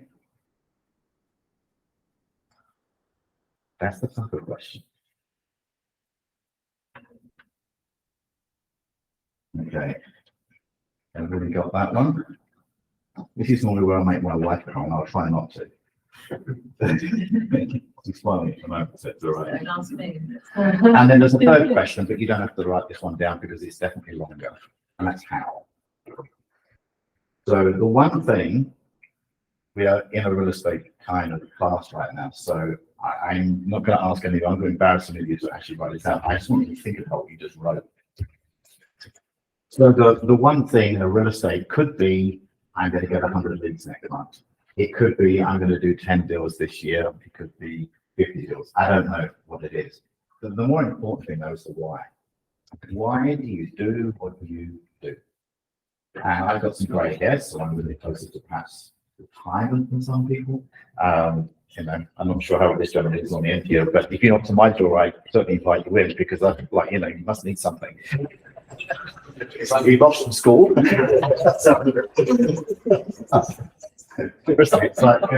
So I bet your one thing's probably a bit different from mine. But the key thing is this one thing, and the why that goes with it. Why do you do what you do? So I'm 59, and in 2000 and oh my good God, I've got to think about this now. 2000 was sort of like about 11 or 12. Our son said to us, "I want to be an airline pilot." And I'm like, yeah, okay, fine. And if you've heard the story before, I apologize, but we kind of patted him on the head like you do and said, sure, son, no problem, you can be an airline pilot. You can do anything you want to do, and we've always taught our kids that. You can do anything and be anything you want to do, because if it's been done before, why not me? Why couldn't I do it? So that was in 2011, and of course, he never talked about anything else ever again except flying. And that was his thing, and he's now an airline pilot. He lives in the UK, he's 25, he's been flying commercial jets for about 5 years, which looks pretty scary. If you'd seen him in that first year, he couldn't drive a car, but he could fly a plane. Seriously, literally, he did have a driving license, but he could fly an Airbus around with 200 passengers behind, which is a little scary. But the point I mentioned that is because my why back then, on my one thing, was to get him through aviation school. And aviation school in Europe, which is where he went to school, first off, we had to get him back to Europe because he was Canadian. If getting back to Europe, the cost, all told, was about $250,000, roughly speaking. And I didn't budget for a $250,000 scholarship. You know, I was thinking, you could university, whatever, maybe $50,000, $60,000, $70,000. And then we looked at it, it was like, oh my God, In about 18 months. In It about wasn't 18 months. spread He out. wasn't spread out. It was 18 months. The last, like when he was training, like flying an Airbus around, training on an Airbus, not cheap. Believe it or not. I don't know how many gallons of fuel they use per hour, but it's a lot. So I think the last like 6 weeks was $10,000 a week. It was a check we were writing. Came through that last week. Pounds. It was it pounds? 10,000 pounds. Wasn't it? Yeah, that's about $18,000 a week, something like that. Pretty scary. Interestingly enough, our daughter is like 16 months behind James. So Elizabeth was going through a double degree university 1 year later, which wasn't exactly cheap either. So when you add it all together, we had a phenomenal outflow of cash, about $400,000 over the space of about 3 to 4 years, something like that. So interestingly enough, our best year in real estate was 2016, 118 heads. But isn't it surprising, or not surprising, that the biggest why that cropped up happened to coincide with our biggest year in the number of ends anyway, in real estate. And the next 2 years were not quite as good, but they were pretty darn close as that. So the one thing then for me was get my kids through university. And that might be your one thing. I mean, I don't know how many of you here have a family. Family's great. I'm sure Leah is pretty high on Linda's one thing, right? We've got that to come yet. Good luck. She's kind of getting there, right? She's 10. Yeah, she's 10, right? Yeah. See? So you've got that to come. Now, my one thing today is not that. My kids are now really independent. They're off doing their own thing. They're kind of doing it. My one thing changed. And I got to be honest with you, for 2 or 3 years there, my one thing lost it. Didn't know what it was. No purpose. Right? So one thing plus why equals purpose in my mind. That one thing that you wrote down, you might want to think about that, because it's not just one thing forever, it's one thing that can change.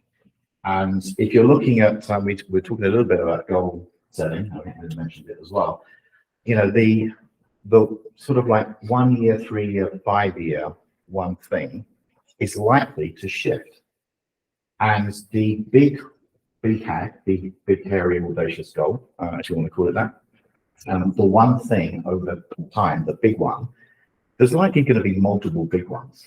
They're going to change, and they change based upon circumstances. So don't think that what you have today is necessarily what you're going to have in 5 years' time. The gentleman at the end here is like, yeah, sure, I just want to buy a car. And maybe he wants a Ferrari. And maybe that's his one thing. It's a Porsche? Yeah. Absolutely, there you go. So he wants a Porsche. How much is the Porsche? $350? $350,000 Porsche. Now look at it. You see this? You got it on his phone. Yes. You've driven it. I've driven a truck. Fantastic. See, now that is exactly what. So let me ask you this. Do you mind if I play with it for a second? Yeah. So the one thing, the experience, right? What's it feel like? There's no other feeling like it, and that's why I had to do it. And I'll probably do it again before I. Absolutely, I'm sure you will. So you sit behind the wheel. You turn that. What's it sound like? It's wrong. Yeah. It's sort of like what it feels like. You can feel it in your stomach. You can feel the power when even you put it in reverse and back to the parking spot, put it in drive, and before you put it in gear, you grab it a little bit and then put it in, and like everything. So, What did it sound like? Yeah. I was quiet, just smiling. It's just a smile machine. Yeah. Okay. Does anybody get the feeling that he kind of experienced that? And that's an inner thing, right? My thing is like BMWs just seem to fit me, right? You just sit there and there's something that you connect with it. That passion, if he knocks on the door and someone says no, he's like, it sucks to be you. Next, I want the Porsche. Yeah. What color is it going to be? Silver. Silver. Interior? Glass. There you go. Does he have a vision? Yeah. Right. Yeah. It's pretty real. You need that. You absolutely need that, because if you don't have that, the next time someone says no, you're going to say, you're going to die of it, right? So many no's lead you to thinking that you can't do it. course you can. You just have to get them to the next one. But sometimes you can do that inspiration. I think we just got to do that inspiration. You need that inspiration to get to the next thing. You're not married yet, right? You don't do anything. Okay. So you wouldn't be in the kid stage yet. You may be selling that portion 10 years time. So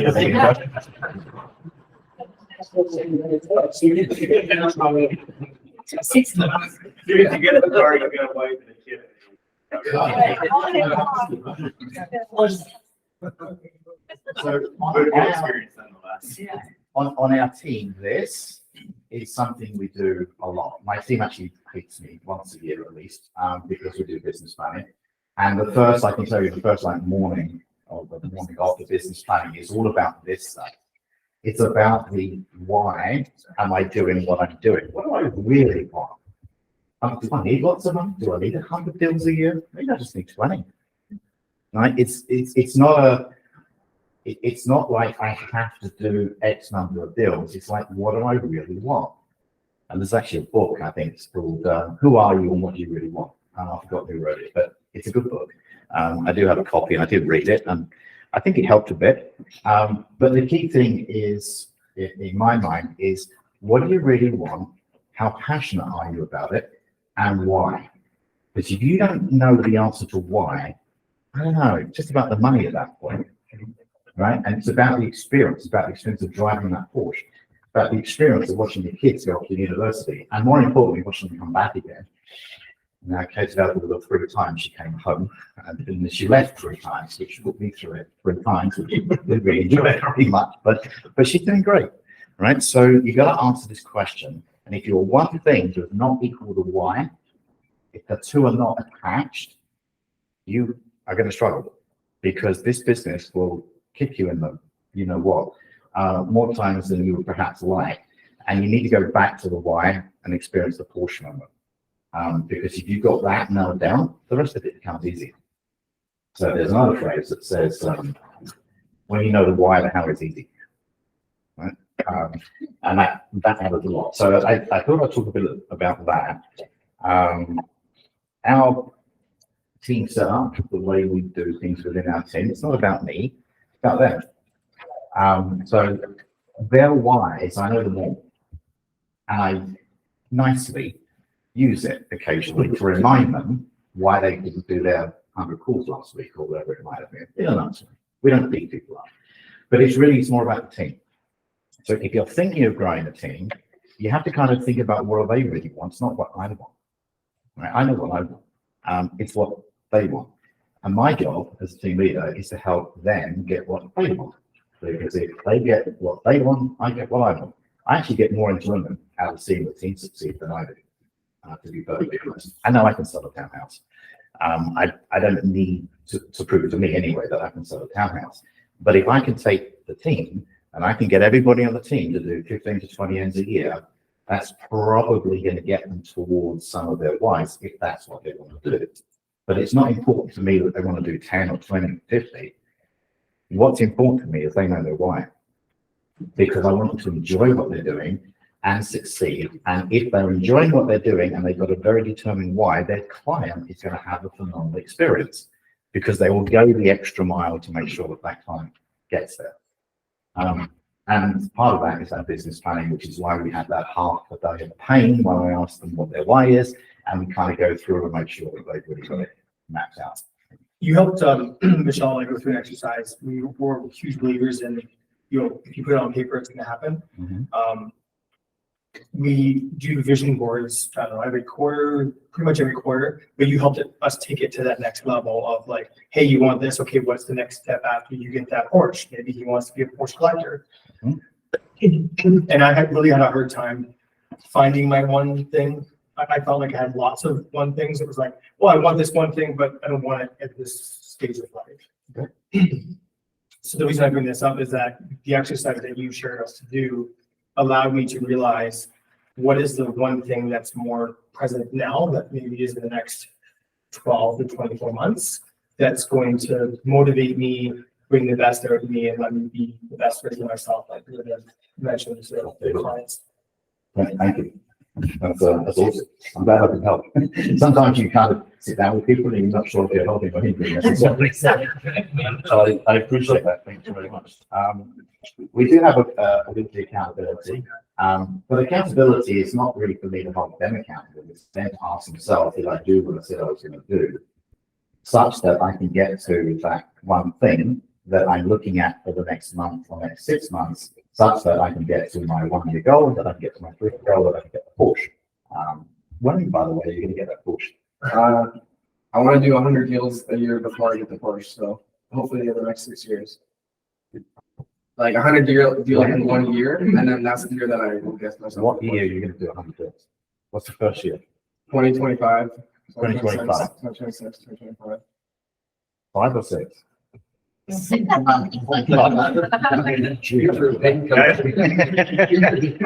find out next week for sure. So 2025, he's going to do 100 ends and we'll do a Porsche. You got it? Yeah. Okay. So unless you have a timeline attached to the why, you've got to nail it down all the time. We're done. 2025. I look forward to arriving at that. Okay. We then spoke a bit about burnout as well, and I think that's something that we all need to be aware of. My way of dealing with burnout, I have 2 ways of dealing with it actually. One is maybe because of my son, I like to fly. I have a pilot's license, and something about literally, it's kind of like a short reset for me. I'm not suggesting you should all go and be pilots, but find that one thing that you can disappear for a couple of hours when nobody bothers you. And believe me, when you're flying up there at 5,000 or 6,000 feet, the cell phone reception is a bit spotty anyway. So I don't take too many calls when I'm flying a plane. That's not a good idea. But for me, it's that separation gets me up. And I just I focus on exactly what I'm doing. So nothing to do with real estate. There's no clients involved. There's no phone calls. There's no distractions. And I just get away from it. Another way of doing it, which is a lot cheaper, believe me, is turn the phone off. Literally turn it off for a couple of hours, go have an ice cream and sit on the lake. And just sit there and have Ian, can I just jump in a second? I'm not one to split hairs, for various reasons, but mostly because I don't have any on the top of my head. But I just want to separate the difference between burnout and being fatigued and tired. When you're fatigued and tired, you can take a weekend off and recharge your batteries and get back on the horse again Monday morning. When you're burned out, it's not that easy, folks. Yeah. If you reach the point where you're overworking and you're tired and you're burned out totally, it can be months, even years before you've got any energy left to get back on the horse again. So be cautious of that. Know when you're fatigued before you get to that burnout spot. It can happen fast and it happens different for everyone. So, we're in a tough business. We want to answer that phone call. We want to jump up. But I just wanted to and that brings me to point number 2. So the first one is there's continuous little resets, almost like rewards. I set myself even a daily target or a weekly target, and I reward myself for having achieved like little this one for daily, but win the day leads to win the week. If I win the week, maybe I'll give myself a reward, turn the phone off for a couple of hours, go and sit and watch the birds on the lake. I don't know. Whatever it is that you need to do a mini reset will help stop getting to burnout. Now, if you find yourself getting to that point, and as Linda said, you probably won't know until you're already past the point. For me, it's a vacation. I need to have a couple of weeks off certain times of year. And I'm a self-confessed workaholic, so I'm bad at this. Don't do what I do what I say. Okay, so I would take the laptop to the beach. And I find that if I'm sitting on the beach with a laptop, yeah, I do. Seriously, it's sad, isn't it? And I will sit there and answer emails and text messages and that from the beach. And that's not good. So don't do that. But go to the beach. And I just find that complete separation a couple of times a year, it doesn't have to be expensive. I mean, I hire a caravan or something, but just get out of whatever you're in for a couple of weeks. In the United Kingdom, which is clearly where I'm from, there's actually a rule that if you work in the banking industry, which I did for about 7 years, they insist that one of your 4 weeks mandatory vacation weeks a year, 2 of them are taken concurrently. They insist that you take 2 weeks off at least once. The other 2 weeks you take them whenever you like, you take day here or day there. But the 2 weeks they insist, You take a 2-week vacation once a year. And there's 2 reasons for it. One, so you get a reset. 2, they figured out that if you were cooking the books or doing something wrong, they'd find you. So that wouldn't have won. And not surprisingly, we found a few people. We thought some people. But so the 2-week thing, I think, is important. Okay, let's got the business map. So one thing for business, just something that you can work on. A key word that I heard from all 3 other speakers here today was relationship. And I'll take that one step just slightly differently or further. Let's call it a strategic partnership. I don't throw up. I don't make cold calls. I do try and door knocking once. I think I'm knocking 6 doors goes up. Didn't work for me. I don't make cold calls. Never have done. I clearly didn't grow up here, so I don't have a database when I came to Canada. In fact, I knew no one. Well, I actually knew Caroline's aunt and uncle, but that's 2. And I knew their cousins, and their cousins call me occasionally go, "We just bought a house, you know, a home inspector." It's not worth the way, right? You know, the strategic partnerships. Find people that can send you multiple referrals.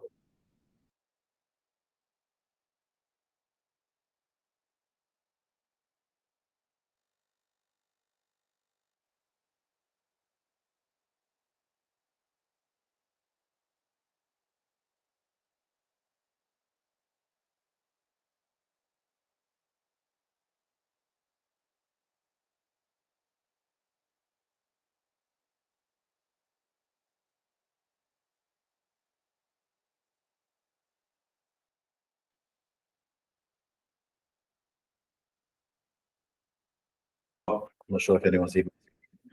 We're good. Okay. You can start all over Yeah. Okay. Strategic partnerships.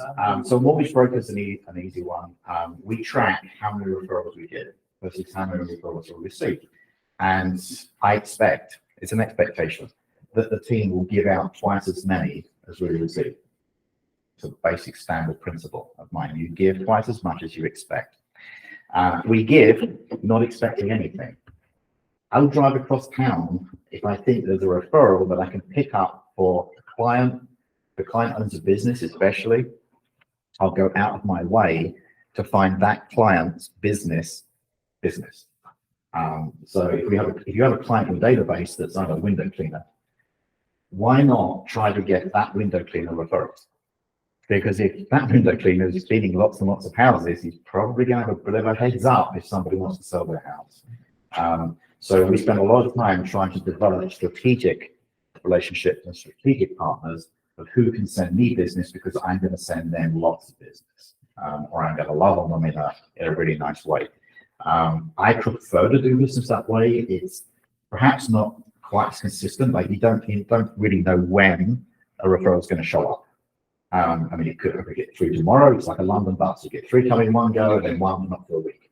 But if any of you have been thinking, you don't know what I mean, that red bus that goes around and around, yeah, you're waiting there like for an hour, and then 2 show up at the same time. And the second one's empty. It's like, oh my God. So you can't always design when referrals are going to show up, like you can say with door knocking. Like if you want 100 leads tomorrow, go door knock. You'll get 100 leads. I mean, just don't quit because you've got a why, remember? So you just don't quit until you've got 100 leads. And if you come back and look yourself in the mirror and ask yourself, I didn't get the 100 leads, ask yourself why. I really want the Porsche. How important is that to me? That's where that kicks in. But strategic relationships, so mortgage broker, insurance companies, could be a good place to go for that. There are networking groups around, Chamber of Commerce, BNI, other networking groups. You know, if you foster those relationships enough, you'll get more that come back. And honestly, we built our business on that. That's how we done it, next relationships. And then follow up. So here's another phrase that I like. Follow up equals fortune. You can, I don't know how many leads I drop off the site, they just kind of like disappear because I didn't follow up properly. Have a good system of following up. Make sure you know when you've got a referral, especially, but even a lead, like I said, I was going to call that person like last week. Did I do it? Ah, crap, no, I didn't. All right. So know if you didn't follow up. And that is, how we build our entire business is on that follow up. So we don't do a lot of external marketing. We don't have a billboard. In fact, we don't do very much advertising at all, to be honest with you. So my cost base is low. So when a recession hits, okay, so the top line number isn't perhaps quite so great, but our bottom line number is really under control. It's really under control. We have a very lean and mean team. In fact, we don't have any admins in Canada. We used to, and they quit. That was about a year or 2 years ago, and we thought, market's looking like it's going into downturn. I wonder if we need the admin. Well, we do need an admin, but now we have one in the Philippines, and that seems to work. I'm not going to lie, it's straight up. It's like $8 an hour, and there's no employment benefits, there's no EI, there's no nothing. It doesn't always work perfectly because there are some things you want a local admin to do, but we have managed to successfully outsource our admin costs at 1/3 what we were paying. And she's amazing. What time do you say she wakes up? She works our hours. Yeah, We've actually split her day because I don't think anybody should work at 2 a.m. It's just not fair. I know, it's stupid, right? So she starts her day at 7 a.m. our time, which is about 7 p.m. her time. She works till lunchtime, so about 12 o'clock-ish, depending on what's kind of going on, which is about 12 o'clock midnight. And then she goes to bed. And then she's back on again at 5 a.m. her She's time, about 6 hours. which is about 5 or 6 p.m. She our has time. like the afternoon off at her time. Yeah. To get sleep, and then she'll. And that works start around her family as well. She's got 2 young kids. When we first got her expectation was that she would be working something like about 9 p.m. through to around 5 a.m. her time. Imagine doing that every day. And she's got 2 young kids. And we just said to her, look, I know that's what you've been told by the VA company, but listen, we're human beings. And in our team, no one works like that. Like, that is not an expectation of how a human being should work. And let's face it, at 2 a.m., who's productive at 2 a.m.? That's just, that isn't going to work.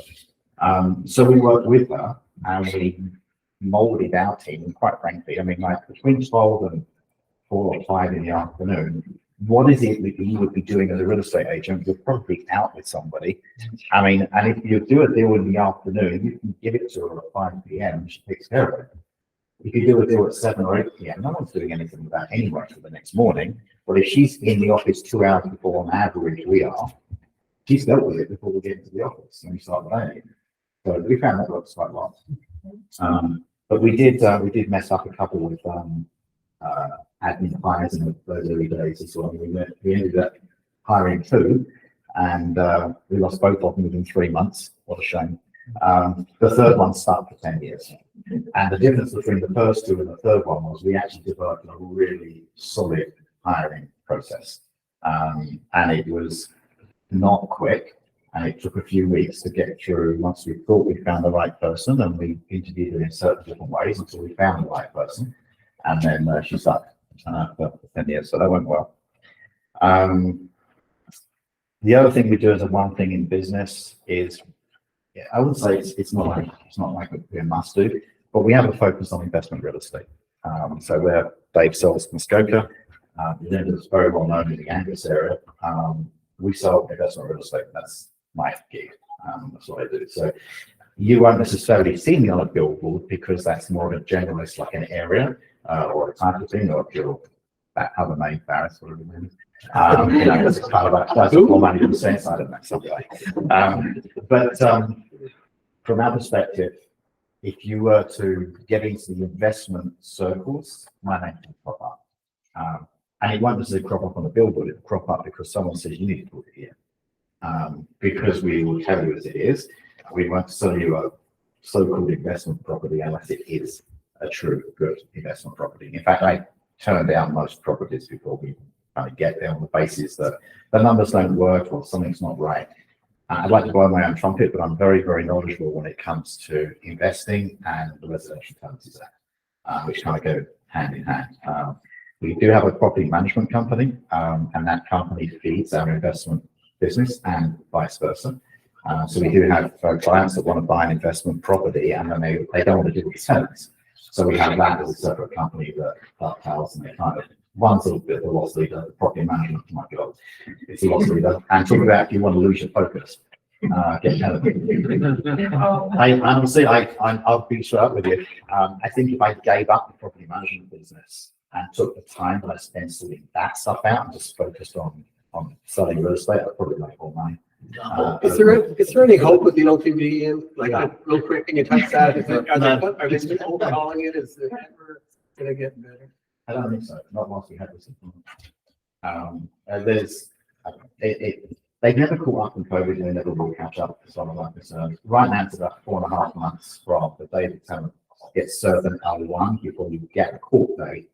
And then depending on what happens there, it's another 2 to 3 months further on. So if you're selling a house with a tenant in situ, the N12, that's the document we're going to come across a month, but I'm going up in town here. But the N12, the tenant has to move out within 60 days if it's a month-to-month lease. Yeah, they don't have to move out within 60 days. It's a notice, it's not an instruction. The only person that can force them to move out if they don't abide by the request to move out in 60 days is the LTV.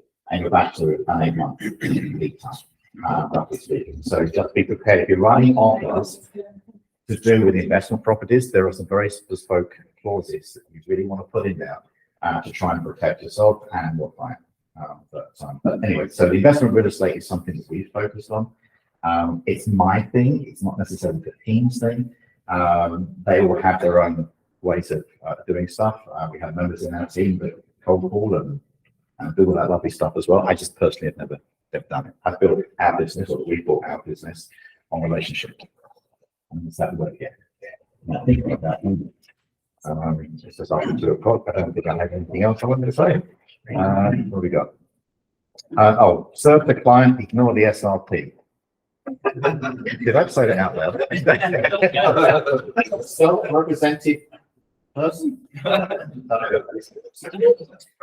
Don't know who that is, but we won't be serving too many SRPs. If you don't sign the buyer rep for the buy. It's funny how they don't even realize that, right? I had a few of them this summer. Well, I'm just gonna represent myself, but you show me the property. No, not happening. I mean, seriously, if they want to represent themselves, cool. Yeah, that's what I said. Well, I gotta get through the properties. That's not my problem.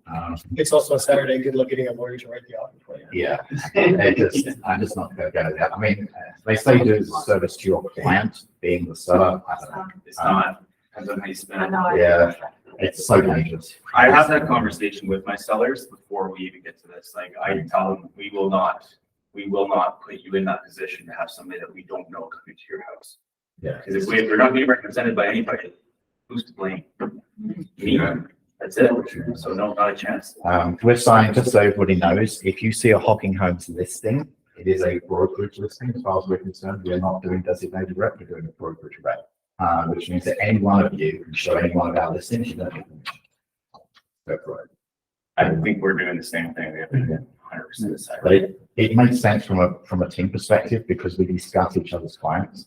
And then we are also representation in that case. Yes. Which is okay. Which is fine. Correct. Just need to be aware of the rules. But so we decided to do it that way because then our team can have an open discussion. We can share information between the team on each other's clients. We may tweak that as we get to doing deals. We might take it out of brokerage and make it designated rep if we find ourselves doing both ends. But as far as you guys are all concerned, free house. So go for it. I think I'm done. Any questions?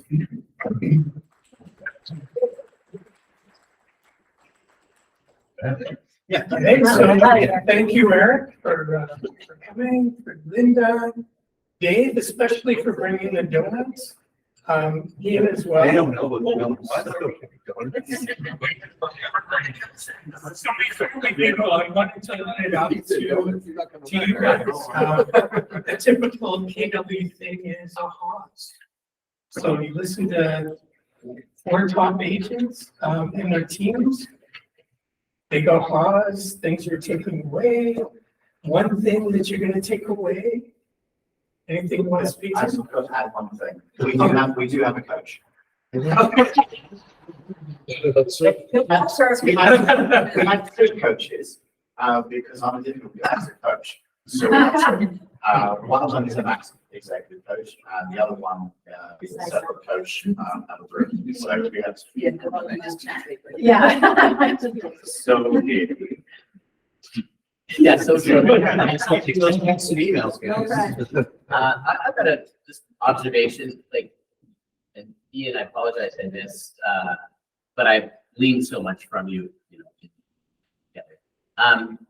So what I'm hearing from all of you is that consistency is huge, authenticity is huge, and relationships, what it's like across all four. That's about relationships, but consistently being in a relationship with your clients and showing up every day. Yeah, and I think to piggyback on that, purpose is everything, right? Yeah. And the focus can change. I lost my focus once the kids were crying. I kind of lost it, but kind of lost.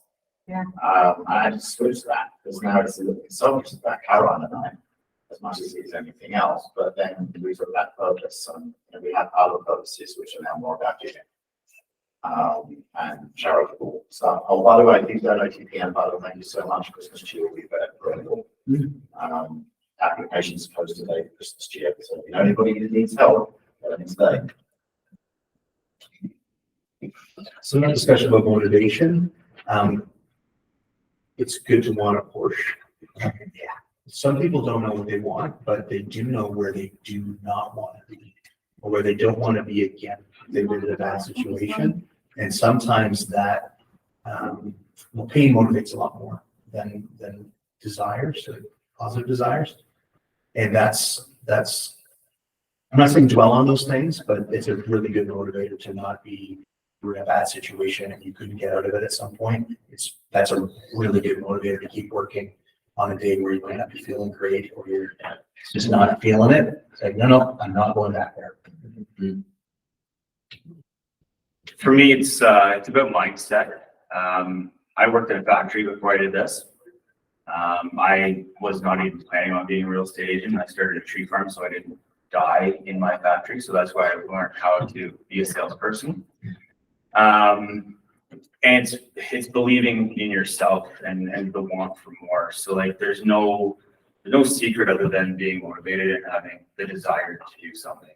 So if you don't want it enough, you'll never do it. And it doesn't mean it has to come from money or anything else. It could be a contribution to the community, bettering yourself, your family, or others. But you have to have the desire. And this, to me, is not a job. This is something that I'm embodied as part of my life. So if you treat it like a job, it'll always be a job. You'll hate going to work. But if it becomes something that you just do and it's a part of who you are, then you'll be successful. So that's the key there. And mindset books and podcasts, they work real great. I was never one to read, and now I do because it's opened up my mind to a lot of different things. And most people who are successful failed many times before they were successful. You have to know how to fail forward.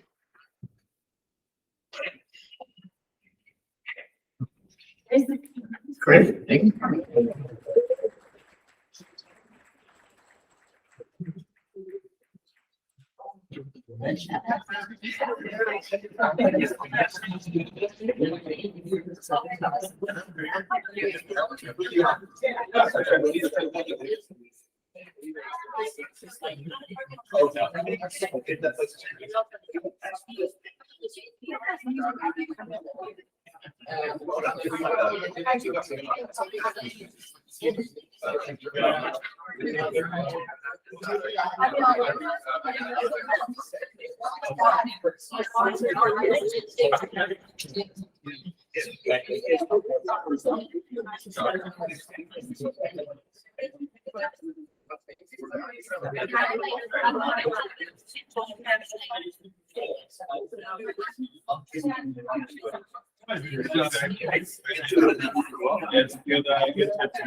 I would like to do this tomorrow. Yeah, thanks a lot. Part of what I'm.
No, I want to be out there more often. Yeah. One of my goals. Yeah. Which I'm not very good at, so I'll just get at it. Didn't feel like it, so I'm in that. Yeah.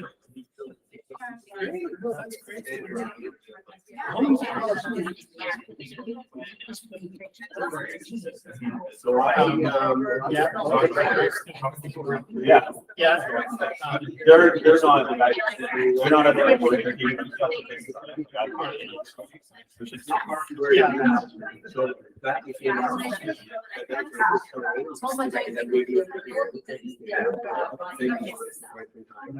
And then, so I've been around since the beginning. Go down to the bottom where the telephone is, yeah, I took that.